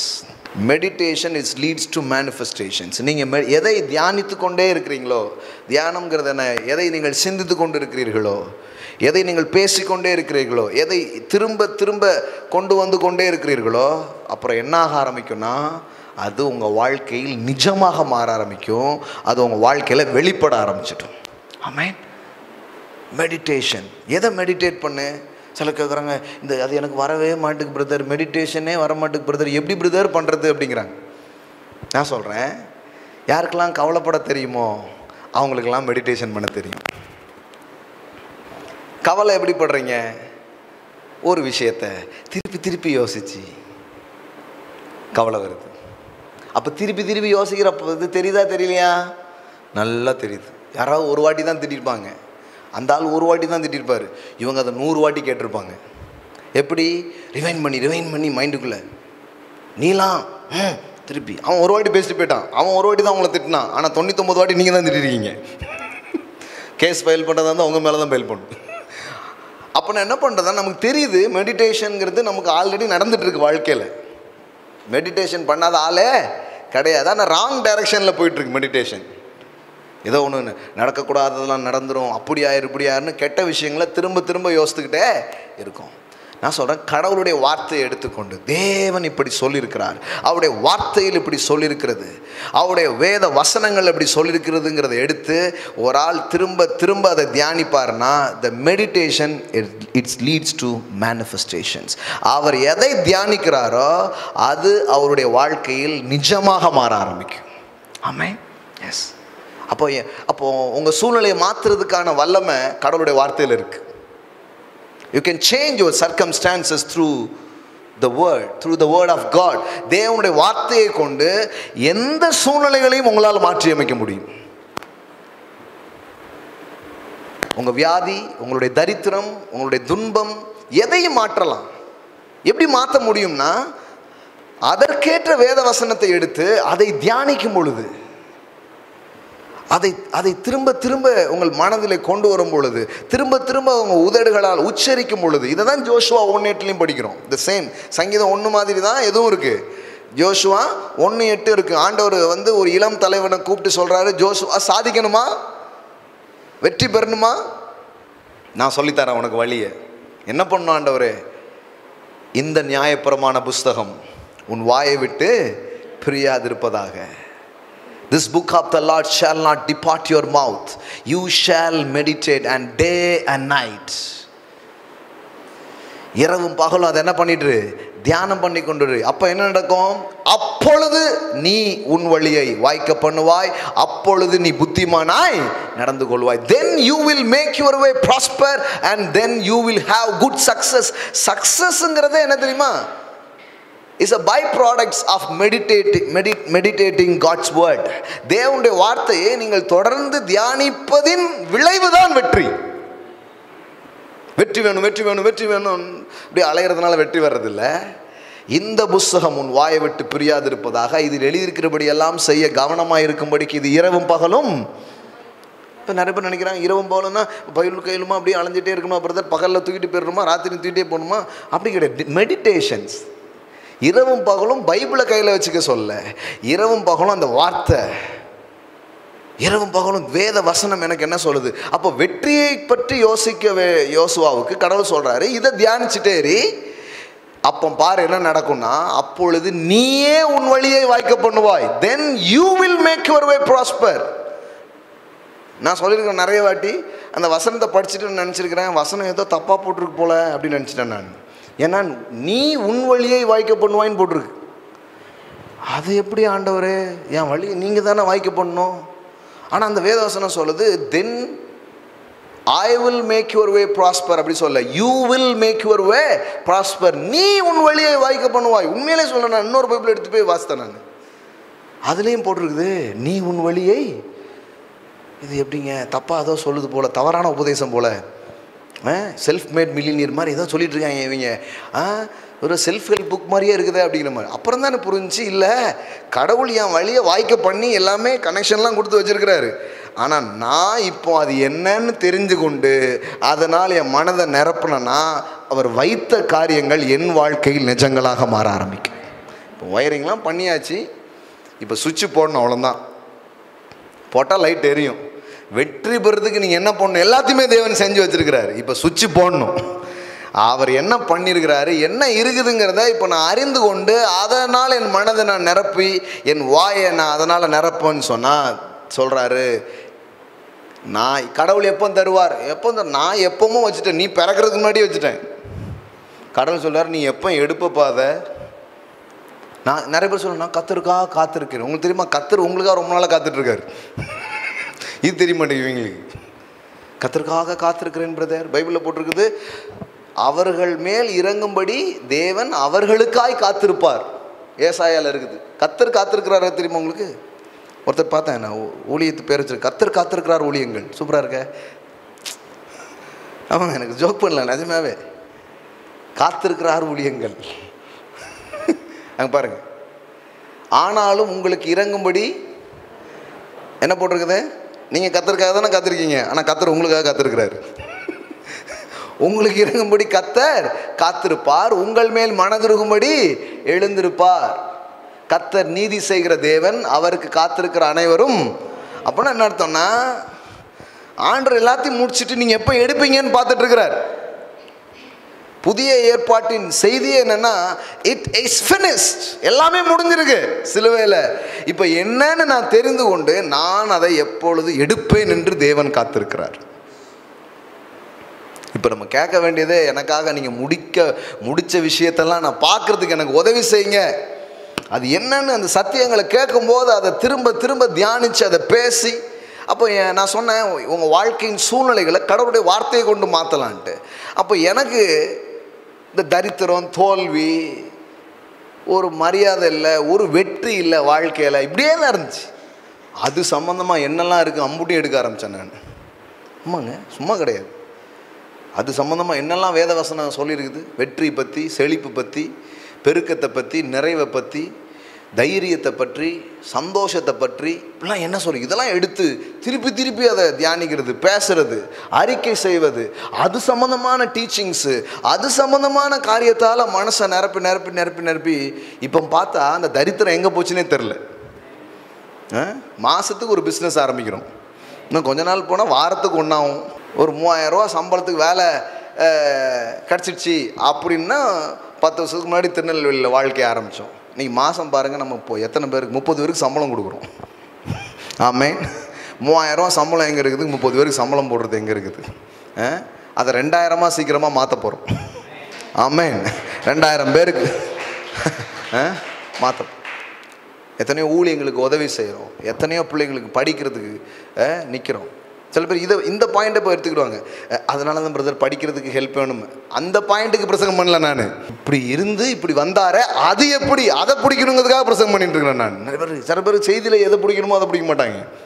O, help பண்ணுறாரு அவர் நம்பர் எடுங்க, டக்குனு அடிங்க. ஆனால் நான் சொல்லுவேன், எப்போவுமே இந்த பொரிச்ச மீன் கொடுப்பேன்னு நினைக்காதீங்க, மீன் பிடிக்கிறது எப்படின்னு பிடிச்சிக்கோங்க. அப்போ தான் உங்களுக்கு தேவைப்படும் போது நீங்கள் என்ன பண்ணுவீங்க, பிடிச்சி சாப்பிடுவீங்க. உதவி செய்யலாம், ஆனால் எப்போவுமே பண்ண அப்புறம் உங்கள் வாழ்க்கைக்கு என்ன தான் மரியாதை? நீங்கள் எழுந்து ஒன்றை செய்யணும்னு தேவன் ஆசைப்படுகிறார். ஆமென். அப்போ ரொம்ப முக்கியம். அப்போது தியானம் வெற்றிக்கு வழியாக இருக்கிறது. எல்லாம் சொல்லுங்கள், meditation it's leads to manifestations. அப்போ எதை நீங்கள் ரிப்பீட் திரும்ப திரும்ப, அப்போது சுகத்தை குறித்த வார்த்தைகள் நீங்கள் தியானிச்சுட்டே இருந்தால் என்ன ஆகும்? பாடியே ஹீல் ஆகிடும். செழிப்பை குறித்த வார்த்தைகளை தியானிச்சிங்கன்னா உங்கள் களஞ்சியமே நிரம்பிடும். ஆமாம். தைரியத்தின் வார்த்தைகள், என்னென்ன வேணுமோ எல்லாம் கடவுளுங்க வச்சிருக்கிறாருங்க. இது நீதிமொழிகள் 4:20 இதை படிக்கிறோம். நீதிமொழிகள் 4:20 பாருங்க. ஆண்டவர் சொல்றாரு, என் மகனே என் வார்த்தைகளை கவனி. My son, pay attention to my word and be willing to learn.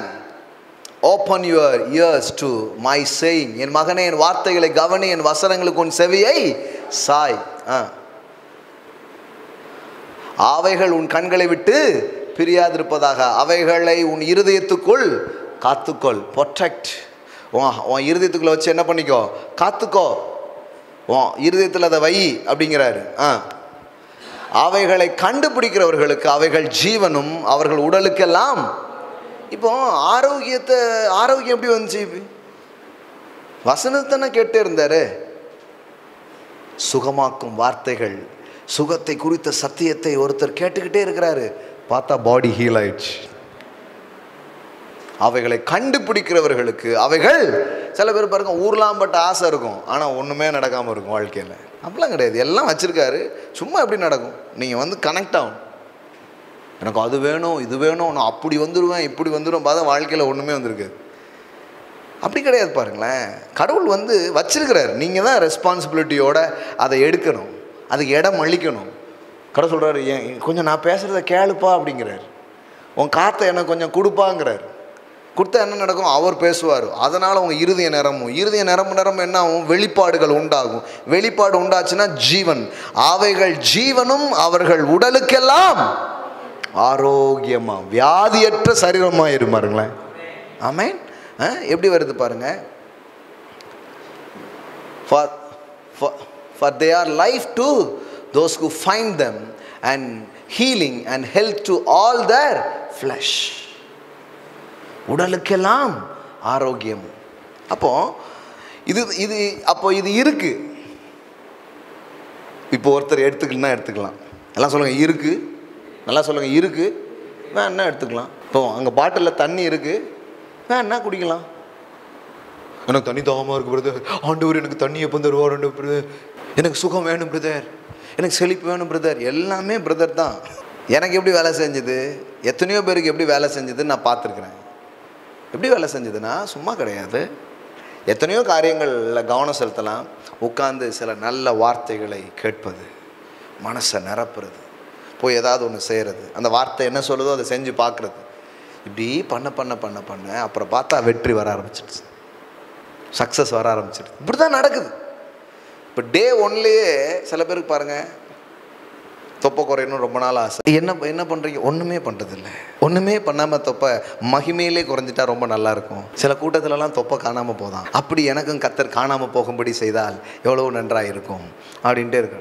பாருங்கள், இது மாதிரி தான் வாழ்க்கையில் எல்லா விஷயமும் யோசித்துட்டே போகிறாங்க. அதை ஆக்ஷனுக்கு கொண்டு வாங்க, அதை செயல்பாட்டுக்கு கொண்டு வாங்க. அப்புறம் எப்படி நடக்காமல் போகுதுன்னு பாருங்க. ஒருத்தர் இந்த வசனத்தை எனக்கு சொன்னார், செய்வதெல்லாம் வாய்க்கணும் நான் சொல்லிக்கிட்டே இருக்கும் பிரதர், ஆனால் வாய்க்கவே மாட்டேங்க அப்படின்னாரு. ஒவ்வொரு நாளும் சொன்னேன், செய்வதெல்லாம் வாய்க்கும் செய்வதெல்லாம் வாய்க்கும், ஆனால் கூட ஒன்றுமே வாய்க்கல. என்ன செஞ்சீங்க அப்படிங்க? செய்வதெல்லாம் வாய்க்கும்னு சொன்னோம்ல அப்படிங்க. எப்படி இருக்கு பாருங்க, செய்வதெல்லாம் வாய்க்கும் செய்வதெல்லாம் வாய்க்கும். அதாயா என்ன செஞ்சீங்க? செய்வதெல்லாம் வாய்க்கும்னு சொன்னோம்ல அப்படிங்க. ஒன்றுமே செய்யலை. நான் சொன்னேன், ஏதாவது செஞ்சாதான் வாய்க்கும், சும்மா வாய்க்கும். ஒன்றுமே செய்யலைன்னா அப்புறம் வாய்க்கும் கைக்கும் தான். வாய்க்கும் கைக்கும், வாய்க்கும் கைக்குங்களிருந்து வாய்க்குங்கிறதுக்கு போகணும்னா ஏதாவது என்ன பண்ணணும்? செய்யணும். உங்கள் கையை போய் வைக்கணும், ஏதோ ஒரு முயற்சி எடுக்கணும். கர்த்தர் செய்வதையெல்லாம், அவன் செய்வதெல்லாம் வாய்க்கும். அவன் ஒன்றுமே செய்யாமல் இருப்பான், வாய்க்கும் இல்லை, வாய்க்கும் கைக்கும். அதுக்கே கஷ்டமாயிட அப்புறம். அவன் செய்வதெல்லாம் வாய்க்கும். What ever he does. ஏதாவது போய் ஒரு முயற்சி. இப்போ பாருங்கள், எனக்கு தெரியாது, எனக்கு கடவுள் எனக்குள்ளே என்ன வச்சுருக்கிறாரு, நான் என்ன செய்ய போகிறேன், என்னவோ அவர் எனக்கு தெரில. ஆனால் ஒன்று தெரிஞ்சு, என்ன வாய்ப்பு கிடைச்சாலும் நான் அதை விட்றதா இல்லை. இதாங்க நான் பண்ணேன் பிகினிங்கில். எனக்கு தெரியாது என்கிட்ட என்ன வரம் இருக்குது, என்கிட்ட என்ன கிருபைகள் இருக்குது, நான் என்னவா வரப்போகிறேன், என்ன எனக்கு செய்ய தெரில. ஆனால் எந்த வாய்ப்பு கிடைச்சாலும் விடுறது கிடையாது. ஆண்டவரே, இதை நான் போய் செய்ய போகிறேன், எனக்கு உதவி செய்யுங்க. தைக்கணுமா தைக்கிறேன், விற்கணுமா விற்கிறேன், நிற்கணுமா நிற்கிறேன். ஆமென். I'm not joking. இதுதான் நடந்துச்சு. போய் தைச்சேன், நான் தைக்கிறதுக்கு வாய்ப்பு கிடைச்சி தைச்சேன். தச்சுக்கிட்டே இருக்கும்போது விற்கிறதுக்கு ஒரு வாய்ப்பு கிடைச்சிது, கொண்டு போய் கொஞ்சம் பொருட்களை விற்றேன். அப்படி ஒன்று ஒன்றா பார்த்தா நீங்கள் செய்வதெல்லாம் வாய்க்குங்கிற மாதிரி செய்யாது. இப்போ இன்னொரு நிலைமை நினச்சாலே நடந்துடுற மாதிரி ஆகிடுது. அவன் விரும்புகிறதே கொடுக்கப்படும், அந்த மாதிரி போய்டுறோம் பாருங்களேன். பிஸ்னஸ்லாம் எங்கேருந்து வருதுன்னே தெரிய மாட்டேங்குது, ஒட்டுது அப்படியே. நிஜமாக சொல்கிறேன். You will attract prosperity, you will attract success, you will attract business. அது அப்படியே ஈர்ப்பீங்க உங்கள் வாழ்க்கையில். சில பேரை பார்த்து ஓடும். ஆனால் இந்த தியானமும் இந்த புரிதலும் உங்களுக்கு இருந்துச்சுன்னா எங்கேயோ இருக்கிறது தாண்டி உன்னிடமாய் வரும். That is a promise. எல்லாம் சொல்லுங்க, தாண்டி என்னிடமாய் வரும். சும்மா வெத்து வாழ்க்கை கிடையாதுங்க கிறிஸ்தவ வாழ்க்கைங்கிறது, வெற்றி வாழ்க்கை. அது சும்மா ஏதோ பிரசங்கம் பண்ணிக்கலாம் இல்லை. ஒவ்வொரு நாளும் அதை நாங்கள் பார்க்கிறோம், ஒவ்வொரு நாளும் அதை ருசிக்கிறோம், ஒவ்வொரு நாளும் இந்த தேவனுடைய வார்த்தை செயல்படுகிறதை அனுபவிக்கிறோம்.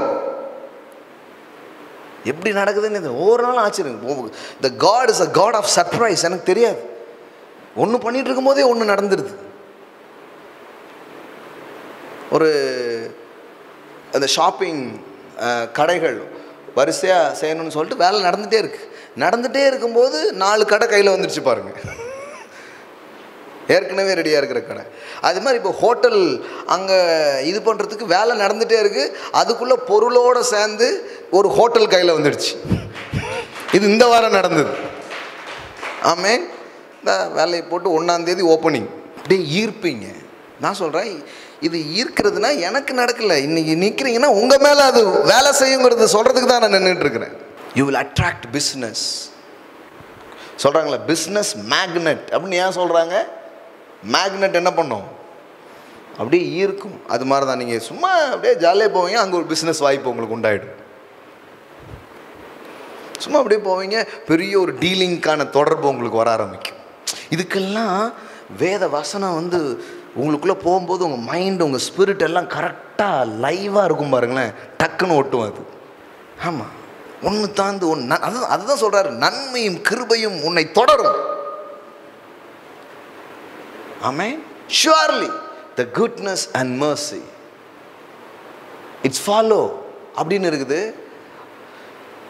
Shall follow me all the days of my life. Surely goodness and mercy and unfailing love shall follow me all the days of my life. எல்லா நாளும் அதை நான் பின்தொடரும். இதை இன்னும் ஆழமாக சொல்கிறாங்க. இந்த ஃபாலோங்கிற வேர்டு வந்து எபிரேய வார்த்தையில் எப்படி இருக்குதுன்னா, அதை ஆங்கிலத்தில் எப்படி டிரான்ஸ்லேட் பண்ணி சொல்கிறாங்கன்னா, is hunting, is hunt you. அதாவது நன்மையும் கிருபையும் வந்து ஒன்றை வேட்டையாடும். ஆமென். எல்லாம் சொல்லுங்க, நன்மையும் கிருபையும் ஒவ்வொரு நாளும் என்னை வேட்டையாடும். அது உங்களை துரத்தி பிடிக்குமா? இது என்ன மாதிரி வார்த்தை பாருங்களேன். உலகத்தில் அவன் அதை துரத்துனா அது ஓடுது. நம்ம சைக்கிளில் போனால் அது ஃப்ளைட்டை பிடிச்சி போதப்பா அப்படிங்க ஓடுறான். அது அதுக்கு மேலே ஓடுது. கடவுள் சொல்கிறாரு, எல்லாம் ஒன்றை பார்த்து ஓடி வரும். எல்லாம் சொல்லுங்க, நன்மையும் கிருபையும் என்னை தொடரும். அப்போ இந்த பிலீஃப் எப்படி உங்களுக்கு வரும்? இந்த தாட்ஸ் உங்களுக்கு எப்படி வரும்? கடவுளுடைய வார்த்தை கிட்ட வரும்பொழுது தான், எனக்கு இப்படி ஒரு தேவன் இருக்கிறார், இப்படி ஒரு மெய்ப்பர் இருக்கிறாரு, என்னை நன்மையும் கிருபையும் தொடரும். நான் அவன் எங்கே போனாலும் பணம் வந்து என்னை ஒட்டிக்கும், வியாபாரம் வந்து என்னை ஒட்டிக்கும், வாய்ப்புகளை நான் ஈர்த்து கொள்ளுவேன், ஜனங்களை ஈர்த்து கொள்ளுவேன், இடங்களை ஈர்த்து கொள்ளுவேன். நன்மையும் கிருபையும் என்ன போட்டிருக்கு பாருங்க, follow me all the days of my life. தினந்தோறும் all the days of my life. அப்போ இதை ஒரு ஆள் மெடிடேட் பண்ணுறாரு. இதையே ஒருத்தர் பேசுகிறார். என்ன நடக்குங்கிறீங்க? ஐயோ, சில விஷயங்கள்லாம் இமேஜின் பண்ணாலே வேறு மாதிரி ஆகிடும்.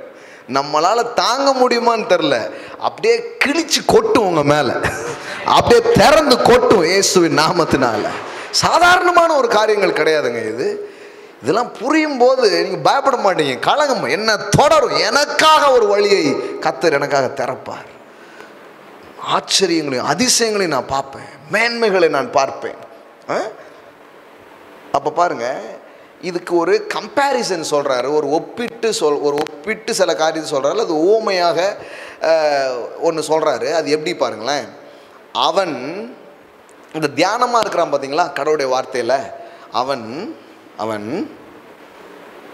நீர்க்கால்களில் ஓரமாய் நடப்பட்டு, அந்த ஆள் எதுக்கு ஒப்பா இருக்கிறாருன்னா, தண்ணி ஓடுது, ஒரு தண்ணி ஓடுற ஒரு அந்த ஓடுற தண்ணி ஓடுறதுக்கு பக்கத்தில் ஒரு மரம் இருக்கு. அதுதான் கடவுளுடைய வார்த்தையை தியானமாக இருக்கிற மனுஷனுக்கு ஒப்புமைப்படுத்தி சொல்கிறாரு. தண்ணி ஓடுற இடத்துல ஒரு மரம் இருந்தால் அந்த மரம் எப்படி இருக்கும்? தன் காலத்தில் தன் கனியை தந்து. அப்போ வேத வார்த்தையோடு தொடர்புடைய, கடவுளுடைய பிரசன்னத்தோடு கடவுளுடைய வார்த்தையோடு தொடர்புடையதை எப்படி சொல்கிறாரு? ஒரு தண்ணியோரமாக இருக்கிற ஒரு மரத்தை போல. இது மரத்தை பற்றி சொல்லல, நம்மளை பற்றி தான் சொல்லுது. உலகம் வந்து இன்னைக்கு பஞ்சம், பட்னி, இல்லாமல், குறைவு, தட்டுப்பாடு இப்படி பேசிகிட்டு இருக்கு. ஆனால் வார்த்தை கிட்ட நிற்கிறீங்கன்னா தண்ணி பாயுதுன்னு அர்த்தம். அதனால தான் இன்னைக்கு பிஸ்னஸே இல்லை, அல்லது பிஸ்னஸே பண்ண முடியல, இன்னும் 5-6 வருஷம் ஆகும் கொரோனா பாதிப்புலேருந்து வெளியே வர்றதுக்குன்னு வெளியில் எத்தனையோ பேர் பேசிகிட்டு இருக்கும்போது நாம் புதுசாக செஞ்சுக்கிட்டே இருக்கிறோம். ஆமென். ஏன்னா நீர்க்கால்கள் ஓரமாய் நடப்பட்ட ஒரு மரம் காய்ந்து இருக்கவே இருக்காது, என்றும் பசுமை. எல்லாம் சொல்லுங்க, என்றும் பசுமை. உங்களுக்கு வறுமையே கிடையாது, வளமை மாத்திரமே. தன் காலத்தில் தன் கனியை தந்து. இது அடுத்த ஒரு முக்கியமான காரியம், சீசன். எல்லாம் சொல்லுங்க, சீசன். ஞாபகம் இருக்குதா? வரிசையாக ஒன்றுன்னா எல்லாம் சொல்லுங்க, season. there is season for everything. தன் காலத்தில் தன் கனியை தந்து. கனி வராதுன்னெலாம் இல்லை, கனி கண்டிப்பாக வரும், ரிசல்ட் கண்டிப்பாக உண்டு, வெற்றி நிச்சயம். இதுவே வேத சத்தியம். ஆமென், ஆமென். தன் காலத்தில் தன் கனியை. அப்படின்னா என்ன அர்த்தம்னா, நீங்கள் ஒன்று பண்ணிகிட்டே இருக்கிறீங்க, தியானிச்சுட்டே இருக்கிறீங்க, சில காரியங்களை முயற்சி எடுத்துகிட்டே இருக்கிறீங்க, ஆனால் ஒரு சீசன் இருக்குது. there is a season. ஒருத்தன் ஆர்வமாக படிச்சுட்டே இருக்கிறான், ஒரு ஸ்போர்ட்ஸ்மேன் அந்த ஸ்போர்ட்ஸில் ஒரு முயற்சி எடுத்துக்கிட்டே இருக்கிறான். எப்படி ஒரு சீசன் இருக்குது பாருங்களேன். அந்த சீசனில் அது எல்லாமே வெற்றியாக மாறுது போல் கடவுளுடைய வார்த்தையை தியானிக்கிற மனுஷனுக்கு கடவுள் சொல்கிறாரு, உனக்கும் ஒரு சீசன் நான் வச்சுருக்கிறேன். தன் காலத்தில் தன் கனியை தந்து இலை உதிராத மரத்தை போல் இருப்பான், அவன் செய்வதெல்லாம் வாய்க்கும். So season for everything. இது ரொம்ப முக்கியம். இன்றைக்கு இளைஞர்களோ அல்லது வளர்ந்தவர்களோ ஒன்றை புரிந்து கொள்ள வேண்டும். எல்லாத்துக்கும் ஒரு சீசன் இருக்குது. ஒரு குழந்தை பிறக்கணும்னா 10 மாதம் தேவை இல்லையா? 10 மாதம் தேவைப்படுது. ஸோ 10 மாதத்தில் அந்த குழந்தை என்ன பண்ணுது, வருது. அதே மாதிரி தான் ஆரம்பிக்கும் போது இது சொன்னேன், ப்ராக்ரஸ் சொன்னேன்னா, ப்ராக்ரஸில் எப்படி நடக்குதுன்னு சொன்னேன். எப்போவுமே ஒரு வளர்ச்சியின் வழியில் எல்லாமே நடக்குது. இப்போது உடனே சிலது நடக்காத மாதிரி இருக்கும். ஆனால் தண்ணி பாய்ச்சிக்கிட்டே இருக்கிறோம், என்ன நடக்கும்? அந்த சீசனில் கனி என்ன பண்ண ஆரம்பிச்சிடும், வர ஆரம்பிச்சிடும். ஸோ நம்பிக்கையோடு கர்த்தர் மேலே, கர்த்தருடைய வார்த்தையின் மேலே நம்பிக்கை வைத்து உங்கள் முயற்சிகள் தொடர் முயற்சிகளாக இருக்கும்னா உங்களுக்குன்னு ஒரு சீசன் வச்சிருக்கிறாரு. அதனால தான் வேதம் சொல்லுது, ஏற்ற காலத்தில் அவர் உங்களை உயர்த்தும்படி அவருடைய பலத்த கரங்களுக்குள் அடங்கியிருக்குன்னா அந்த டைம். ஸோ ரைட் டைம், அந்த சரியான அந்த சீசன் உங்கள் வாழ்க்கையில் வந்தே தீரும். ஆமென். அந்த சீசன் உங்களுக்கு எப்படி இருக்குன்னா சக்ஸஸ் சீசனாக இருக்கும். ஆமென். வெற்றியாக இருக்க ஆரம்பிக்கும். ஒரு டைமில் ஒன்றுமே நடக்காத மாதிரி இருந்தது,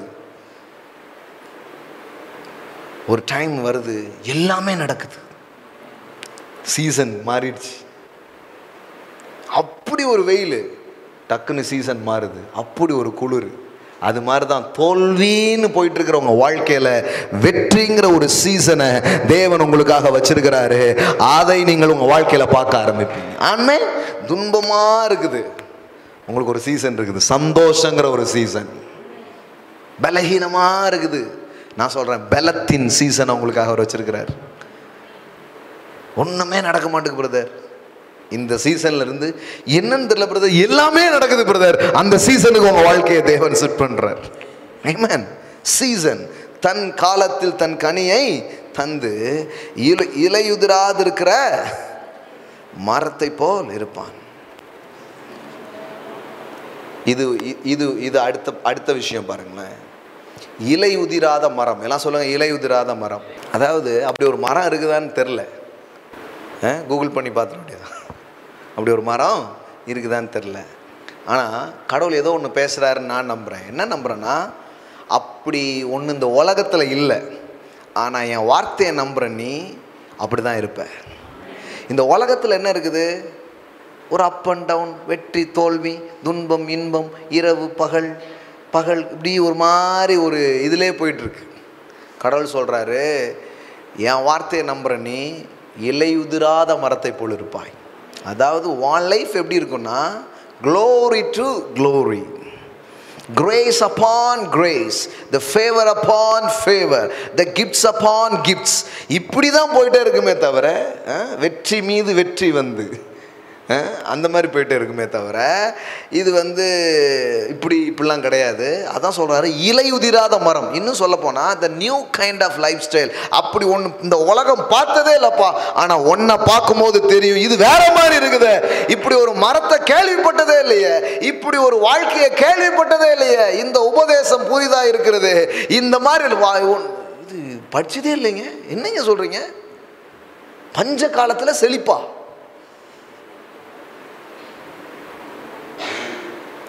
இப்படிலாம் நடக்குமா? அப்போ கண் காணவில்லை, காதுகள் கேட்கவில்லை, எந்த மனுஷனுக்கும் அது தெரியல. தேவன் தம்மில் அன்பு கூறுவர்களுக்காக ஆயத்தம் பண்ணின அந்த புது ரகமான நன்மை இலை உதிராத மரம். ஆமென். அப்படி ஒன்று கேட்டதே இல்லை. இது என்னங்க புதுசாக இருக்குது, இலை உதிராத மரம்? எல்லா மரமும் உதிரும், திருப்பி முளைக்கும், உதிரும் முளைக்கும். இதுக்கு உதிரவே உதிராதுங்க. இது உயர்ந்துக்கிட்டே போகும், ஆனால் உதிர்வே இதுக்கு என்னங்க புதுசாக இருக்குது, நாட்டில் இல்லாததா இருக்குது. அந்த மாதிரி தான் உங்கள் வாழ்க்கை இருக்கும். நானும் கர்த்தர் எனக்கு கொடுத்த பிள்ளைகளும் இஸ்ரவேலில் அற்புதங்களாய் அடையாளங்களாய் இருக்கிறோம். அப்போ நீங்கள் தான் அற்புதம், நீங்கள் தான் அடையாளம்னு அர்த்தம். இப்படி கேள்விப்பட்டதே இல்லையே, பார்த்ததே இல்லையே. இப்படி ஒரு வாழ்க்கை இருக்கா, இப்படி ஒரு மேன்மை இருக்குதான்னு சொல்லி அதை குறிப்பிடுகிறாருன்னு தான் நான் நம்புகிறேன். இலை உதிராத மரம், இலை உதிராத மரம். அப்படின்னா என்னன்னா, ஒரு புது வகையான ஆசீர்வாதமான ஒரு வாழ்க்கை. இந்த உலகம் அதை பார்த்ததில்லை, புதுசு. இந்த உலகம் அதை பார்த்து என்னங்க இது. இயேசுவை பார்க்கும்போது என்ன சொன்னாங்க? யார் இவரோ, யாரையா இவரு? காற்றை பார்த்து பேசுறாது, அது அமைதியாயிடுது. எப்படி இவர் எப்படிப்பட்டவரோ, ஒரு ஆச்சரியமா இருந்தார் பாருங்க அவர். நான் சொல்றேன், உங்களை அப்படிதான் வைக்க போறார். யாரையா இந்த ஆளு, இவங்க இந்த குடும்பம் யாரு, எங்க இருக்கு, என்ன இது வித்தியாசமா இருக்குது. நான் சொல்றேன், கடவுள் உங்களை இலையுதிராத மரத்தை, இலையுதிராத மரம்னா அப்படி ஒன்று கேட்டதே இல்லை, பார்த்ததே இல்லை, ஒரு புது வகையான ரகம். தேவன் அப்படிதான் உங்க வாழ்க்கையை வைக்க விரும்புகிறார். இலை உதிராத மரத்தை போல் இருப்பான், அவன் செய்வது எல்லாம் வாய்க்கும். எல்லாம் சொல்லுங்க, எல்லாம் வாய்க்கும். எல்லாம் வாய்க்கும். எல்லாமே வாய்க்கும்னா total life prosperity, financially, physically, relationally, mentally, emotionally prosper. செய்வது எல்லாம் வாய்க்கும். ஆமென். That's a result. நான் சொல்கிறேன், சக்ஸஸ்ங்கிறது is a byproducts of meditating God's word. அது நீங்கள் வந்து வெற்றி வெற்றி வெற்றி. ஸோ மெடிடேட்டிங் காட்ஸ் வேர்ட், தேவனுடைய வார்த்தையை ஒரு மனிதன் தியானிக்கும் பொழுது, தேவனுடைய வார்த்தைகளை உட்கொள்ளும் பொழுது, தேவனுடைய வார்த்தைகளை வேல்யூ பண்ண ஆரம்பிக்கும் பொழுது, அதனுடைய ரிசல்ட் தான் சக்ஸஸ். நிறைய பேர் எடுத்த உடனே பழம் இல்லை சார். முதல்ல செடி இருக்கு, தண்ணி ஊற்றுங்க, அப்புறம் பூக்கும், அப்புறம் காய்க்கும், அப்புறம் என்ன வந்துடும்? அதாவது பரிசுத்தமாகுதல் உங்களுக்கு கிடைக்கும். என்ன சொல்லுங்க? பலன். அப்ப பரிசுத்தமாகுதல்ங்கிறது என்னது? End result. அப்ப இதுக்கு root, grace is a root, holiness is a fruit. நான் சொல்றேன், word is a root, success is a fruit. நிறைய பேருக்கு ஃப்ரூட் மேலே ரொம்ப ஆசை. நான் சொல்கிறேன், அது பை ப்ராடக்ட்ஸுங்க, தன்னால் வந்துடும். அது தன்னால் வந்துடும். சில பேர் நகை கடையில் நகை எட்டு வந்தோடனே அந்த பையை கொடுங்க, அந்த இதை கொடுங்க, பர்ஸை கொடுங்கன்னு அதை ரொம்ப பெருசாக பார்த்துட்டே இருப்பாங்க பாருங்கள். இல்லைங்க, நீங்கள் நகை வாங்கினீங்கனாலே தந்துடுவாங்க, அது வந்துடும். பை தருவீங்களான்னு போனீங்கன்னா பையெல்லாம் வாங்குறது போகண்டாங்க, நகை வாங்கினீங்கனாலே பை வந்துடும். அதனால தான் அதுக்கு பேர் பை ப்ராடக்ட்.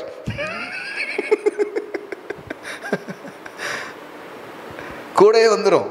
அப்போ சில காரியத்தை நம்ம தேடிட்டே இருக்கிறோம், அது எதுன்ட்டு. இல்லை, அது பரிசுத்தமாகுதலோ, செல்வமோ, வாழ்க்கையின் உயர்வுகளோ, வேத வசனமும் கடவுளுடைய பிரசனமும் உங்கள் வாழ்க்கைக்குள்ளே அப்படியே அந்த தண்ணீர் ரெண்டை நிற்கிற மரம் மாதிரி பண்ண அதில் ஊற இட்ஸ் அ பை ப்ராடக்ட்ஸ். அதெல்லாம் ஆட்டோமேட்டிக்காக வரும்.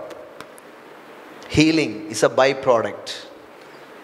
அதான் உங்களுக்கு காமிச்சேன். சக்ஸஸ், விஸ்டம், வாழ்க்கையில் எந்த ஒரு காரியமும் ஃப்ரூட் தான். அதனால தான் இயேசு சொன்னார், நீங்கள் என்னில் நிலைத்திருங்கள். பாருங்கள், ஜான் 15. இதே தான் ஜீசஸ் வேற ஒரு இதில் பேசுகிறாரு. யோவான் சுவிசேஷம் 15 வாசித்துட்டு ஜோம் பண்ணுவோம். யோவான் 15 எடுத்தீங்களா? இந்த அபாய்டு அதை பற்றி தான் பேசுகிறார். யூ அபாய்ட் இன் மீ, நீங்கள் என்னில் நிலைத்திருங்கள். அதாவது கனெக்ஷன்ஸ், தொடர்பு, அதை பற்றி தான் இயேசு என்ன பண்ணுறாரு, பேசுகிறாரு. பாருங்கள், 7வது வசனத்திலேருந்து பாருங்கள். நீங்கள் என்னிலும் என் வார்த்தை உங்களிலும் நிலைத்திருந்தால் நீங்கள் கேட்டுக்கொள்வது எதுவோ அது உங்களுக்கு செய்யப்படும். இப்போ கேட்கறது எல்லாமே கிடைக்குது. நான் சொல்றேன், இது எதனுடைய பை ப்ராடக்டா இருக்குது? உறவினுடைய அல்லது வார்த்தையிலும் கிறிஸ்துவிலும் நிலைத்திருக்கிறதுனுடைய விளைவு தான் இது. It's a result. இது என் ஜெபம் கேட்கப்பட மாட்டேங்க, என் ஜெபம். நீ நீங்கள் என்னிலும் என் வார்த்தை உங்களிலும் நிலைத்திருந்தால் நீங்கள் கேட்டுக்கொள்வது எதுவோ அது உங்களுக்கு செய்யப்படும். ஆமென். அது எப்படி வருது பாருங்க.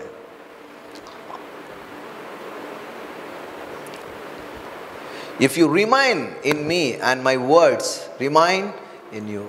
That is, if we are vitally united and my message lives in your heart, ask whatever you wish and it will be done for you. எப்போ நீ விரும்பி என்ன கேட்டாலும் அது கிடச்சிடும் அப்படிங்கிறார்.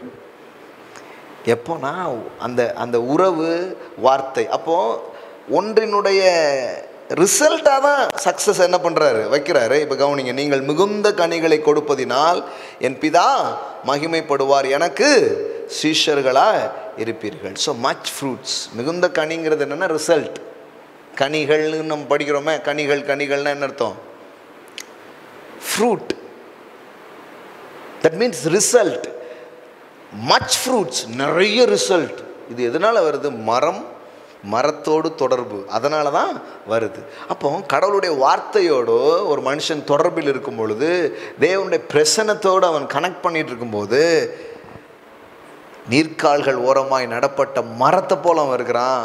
இது எல்லாமே அவனுடைய வாழ்க்கையில் வெளியில் வர ஆரம்பிச்சிடுது. Amen. So success is a byproducts of meditating God's word. அதுக்காக போராட வேண்டாம், அது தன்னால் என்ன பண்ண ஆரம்பிக்கும்? வெளிப்பட ஆரம்பிக்கும். அப்படி தான் இருக்குது. அவன் செய்வது எல்லாம் வாய்க்கும். ஆமென். எழுந்து நிற்போம்.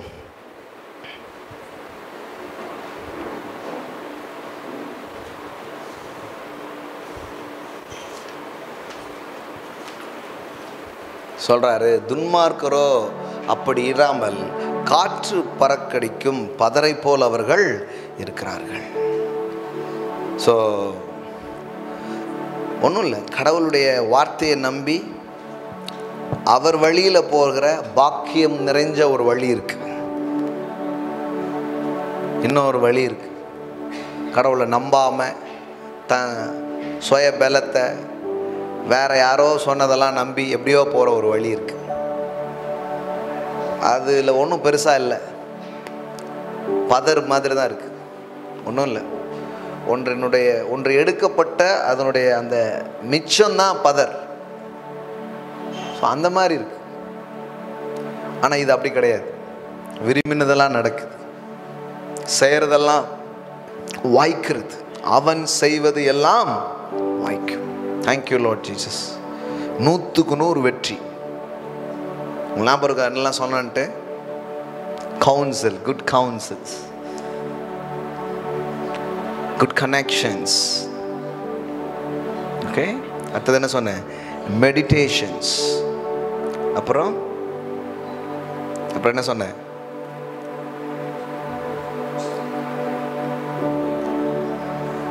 அவன் சீசன்ஸ். ஒரு சீசன் உங்களுக்காக ஆண்டவர் வச்சிருக்கிறார். இது ரொம்ப முக்கியம். சும்மா இப்பவுமே நடக்கலன்னு விட்டுறக்கூடாது. அது கரெக்டாக வரும். 21 நாள் வச்சா அந்த முட்டை குஞ்சா மாறும். There is a season. இப்போ உடைச்சிங்கன்னா ஆம்லேட் போடலாம், ஆனால் வச்சிங்கன்னா ஸோ ஒவ்வொரு விஷயங்களுக்கும் ஒரு சீசன் இருக்குது. அதனால் விட்டு விடாமல் விதைக்கிறதுக்குன்னு ஒன்று இருக்குன்னா அறுக்கிறதுக்குன்னு ஒரு சீசன் வரும். அப்போ அது வரைக்கும் விதைச்சிட்டே இருக்கு. ஐயோ ஒன்றுமே நடக்கலையே, ஒன்றுமே அல்ல, விதைங்க. இது விதைக்கிற காலம், விதைங்க. இது படிக்கிற காலம், படிங்க. கடவுள் உங்களை உயர்த்துற நாள் வருது. குதிரை யுத்த நாளுக்கு ஆயத்தமாக்கப்படும், ஜெயமோ கர்த்தரால் வரும் என்று வேதம் சொல்லுகிறது. ஆமாம், சோல்ஃபுல் ஒர்க். சண்டே சொல்லிட்டு இருந்தேன், ஆத்மார்த்தமாக இதயபூர்வமாக ஒரு காரியத்தை பண்ணிக்கிட்டே இருங்க, ரிவார்டு வருது. ஆமென். அவர்கிட்ட இருந்து ரிவார்டு வருது உங்களுக்கு. அவன் செய்வதெல்லாம் வாய்க்கும். என்ன மாதிரி ஒரு வாழ்க்கை பாருங்கள். அடுத்தது ஒரு புது வகையான ஒரு வாழ்க்கை. இலை உதிராத மரம். உங்கள் லைஃபே வேற மாதிரி. இப்படி பார்த்ததே இல்லைங்க. இந்த ரகத்தை நான் பார்த்ததே இல்லை. இந்த வகையான வித்தை நான் பார்த்ததே இல்லை. இது என்ன வேற மாதிரி இருக்கு. என்ன மாதிரி ஆள் இவர், என்ன மாதிரி காரியங்களை உங்கள் வாழ்க்கையில் நடந்துட்டு இருக்கு, இது என்ன கேள்விப்பட்டதே இல்லை.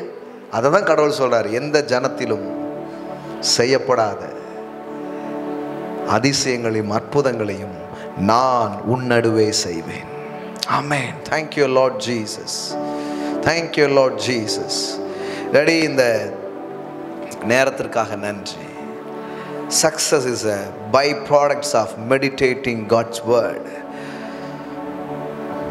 உங்கள் வார்த்தைகளுக்குள் நாங்கள் வேறு கொள்ளும் பொழுது வெற்றி கொள்ளுகிறோம். வேறு கொள்ளுகிறவர்கள் வெற்றி கொள்ளுகிறார்கள்.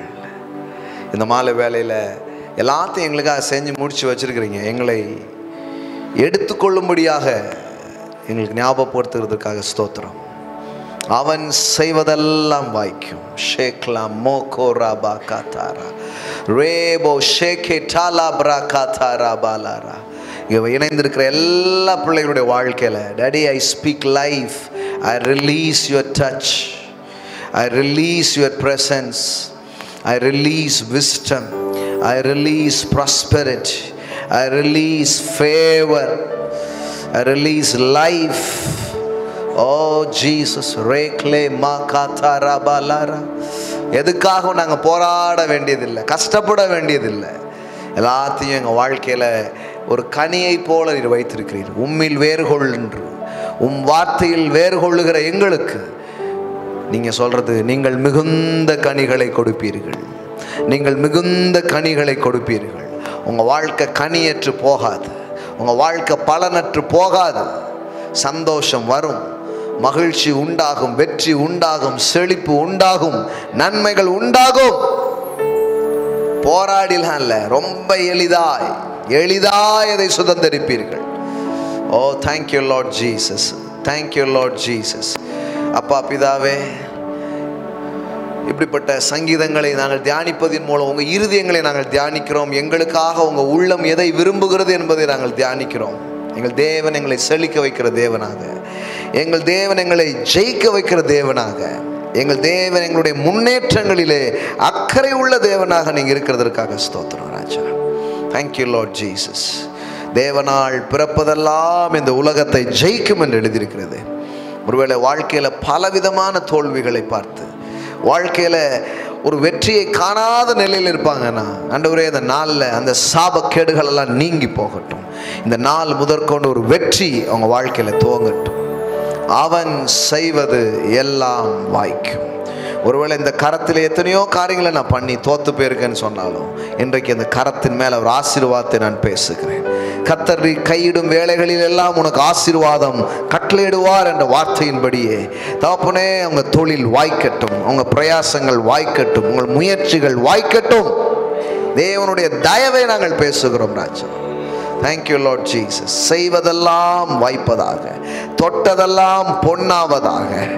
ஓ ஒருவேளை இதுவரைக்கும் எத்தனையோ தோல்விகளை பார்த்துருக்கலாம், ஆனால் உங்கள் ஆசீர்வாதம், உங்கள் நன்மை எங்கள் மேலே வரும் பொழுது வேதம் சொல்லுகிறது, கர்த்தர் யோசேப்போடு இருந்தபடியினால், கர்த்தர் அவனோடு இருந்தபடியினால் அவன் செய்கிற யாவையும் அவர் வாய்க்க பண்ணினார் என்று எழுதியிருக்கிறது. ஓ அவன் செய்ததெல்லாம் வாய்த்தது. ஏற்கனவே அதை நிரூபித்து காட்டியிருக்கிறீங்க சுவாமி. ஆமேன் ஆமேன். கர்த்தர் அவனோடு கூட இருந்து அவன் செய்கிற யாவையும் வாய்க்க பண்ணினார், வாய்க்க பண்ணினார். The Lord was with Joseph. He was a successful and prosperous man. He was a successful and prosperous man. ஆண்டவரே, இங்கே அநேகர் அப்படி எழும்புவார்களாக, அநேக குடும்பங்கள் அப்படி எழும்புவதாக, இதை பார்க்கிற அநேகர் அப்படி எழும்புவார்களாக. Successful and prosperous. அவன் வெற்றி உள்ளவனாய் செழிப்புள்ளவனாய் இருந்தான் எழுதியிருக்கிறது. Hallelujah. The Lord was with Joseph. He was a successful and prosperous man. Success and prosperity. I declare in this evening, Daddy, தேவனுடைய பிள்ளைகள் மேலே, இதை பார்க்கிற ஜனங்களின் மேலே செழிப்பையும் வெற்றியையும் நான் பேசுகிறேன் கர்த்தாவே. Thank you Lord Jesus. Thank you Lord Jesus. இனி தோல்வி இல்லை. ஆமென். தோல்வி குறித்த பயங்கள் நீங்கி போகட்டும். நான் உன்னை கையை வச்சேன்னா அதை ஆசீர்வதிக்கிற தேவன் ஒருவர் இருக்கிறார். அவன் செய்வதெல்லாம் வாய்க்கும். ஒரு அடிமையாய் போன யோசேப்பு, அவன் எதெல்லாம் கையை வச்சானோ கர்த்தர் அதை வாய்க்க பண்ணதை அவன் எஜமான் பார்த்து எல்லாத்தையும் அவன் கையில் தூக்கி கொடுத்துட்டான். அது மாதிரி தான் உங்கள் பிள்ளைங்களுடைய கரத்திற்கு எல்லாம் வருவதாக. ஒருவேளை இதுவரைக்கும் ஓடி போயிருக்கலாம், இதுவரைக்கும் நழுவி போயிருக்கலாம், இதுவரைக்கும் ஒன்றும் வசப்படாமல் இருக்கலாம். இந்த நாள் முதற்கொண்டு வசப்படுவதாக, காரியங்கள் வாய்ப்பதாக, செய்வது வாய்ப்பதாக. ஆமென் ஆமென் ஆமென் ஆமென் ஆமென் ஆமென் ஆமென். வார்த்தை இல்லாத படகு காலியா இருந்தது, வலை காலியா இருந்தது. ஆனா எப்போ வார்த்தை வந்துச்சோ, எப்போ கிறிஸ்து வந்தாரோ, நீங்கள் என்னிலும் என் வார்த்தை உங்களிலும் நிலைத்திருந்தால், ஆண்டவரே உங்க வார்த்தையும் உங்க பிரசனமும் வந்தபோது இப்ப வலை போட்டா வலைக்குள்ள மீன் வந்தது. அவன் செய்தது வாய்த்தது. இன்னைக்கே உங்க பிரசனம், இன்றைக்கே உங்க வார்த்தை தொடுகிறதை எடுக்கிற பிள்ளைங்களுடைய வாழ்க்கையில ஆமென் ஆமென். இப்பொழுது அவர்கள் வலைகளை போட்டு திரளாய் பிடிப்பார்களாக, படகு நிரம்பத்தக்கதாய் பிடிப்பார்களாக. ஓ glory to be the living God. hallelujah. இதுவரை இல்லாத ஒரு பெருக்கத்தை, இதுவரை இல்லாத ஒரு நிறைவை நான் பேசுறேன் சுவாமி. ஆமென். ஒருவேளை இது வரைக்கும் உலக ஆலோசனைகளை, மனிதனுடைய வழிகளை பின்பற்றி தோத்து போயிருக்கலாம். ஆனா இன்னையிலிருந்து உங்க வார்த்தை அவங்களுக்குள்ள போட்டு சுவாமி, ஓ உம்முடைய வார்த்தையின்படியே வலையை போடுகிறேன், உம்முடைய வார்த்தையின்படியே நான் வலையை போடுகிறேன். ஹல்லேலூயா ஹல்லேலூயா. நன்மையும் கிருபையும் என்னை தொடரும். கர்த்தர் என் பட்சத்தில் இருக்கிறார். கர்த்தருடைய தயவு எனக்கு இருக்கிறது. என்னுடைய படிப்பு, என்னுடைய எதிர்காலம், என்னுடைய வேலை, என்னுடைய பிள்ளைகளுடைய வாழ்வு, என்னுடைய சரீரத்தின் ஆரோக்கியம், என்னுடைய பொருளாதாரம், என்னுடைய சபை, என்னுடைய ஊழியம், என்னுடைய வாழ்க்கையின் எல்லா பக்கங்களையும் காரியங்கள் வாய்க்கும் கிருபைகள் ஆண்டவரே எங்களுக்கு பெறுகிறதற்காக ஸ்தோத்திரம் செலுத்துகிறோம். நன்றி தாப்பனே, நன்றி தாப்பனே. உங்க இருதயத்தை நாங்கள் பார்க்கிறோம். உங்க இருதயம் எங்களுக்கு சொல்லுகிறது, அவன் the blessed is the man, the blessed is the man, பாக்கியவான். ஆண்டவரே அந்த மாலையில பாக்கியங்கள் உண்டாவதாக, ஆசீர்வாதங்கள் உண்டாவதாக நாங்கள் பேசுகிறோம். செய்யறதற்காக நன்றி அப்பா, இயேசுவின் நாமத்தினால் பிதாவே. ஆமென் ஆமென். ஹalleluya. amen amen. கர்த்தர் நல்லவர். amen. glory to God, glory to God. ஆமென். கர்த்தருக்கு நாம் கொடுக்க இருக்கிறோம். ஆமென். thank you lord jesus. ஆன்லைன்ல பார்க்குற பிள்ளைங்க ஆன்லைன் மூலமா நீங்க ஆஃபரிங்ஸ் கொடுக்கலாம். ஆமென். கரங்களை எடுத்துக்கோங்க. thank you jesus. கர்த்தர் நல்லவர். amen. நீங்கள் செய்வதெல்லாம் வாய்க்கும். amen. போய் எதையாவது செய்யுங்க, கர்த்தர் அதை வாய்க்க செய்வார். amen.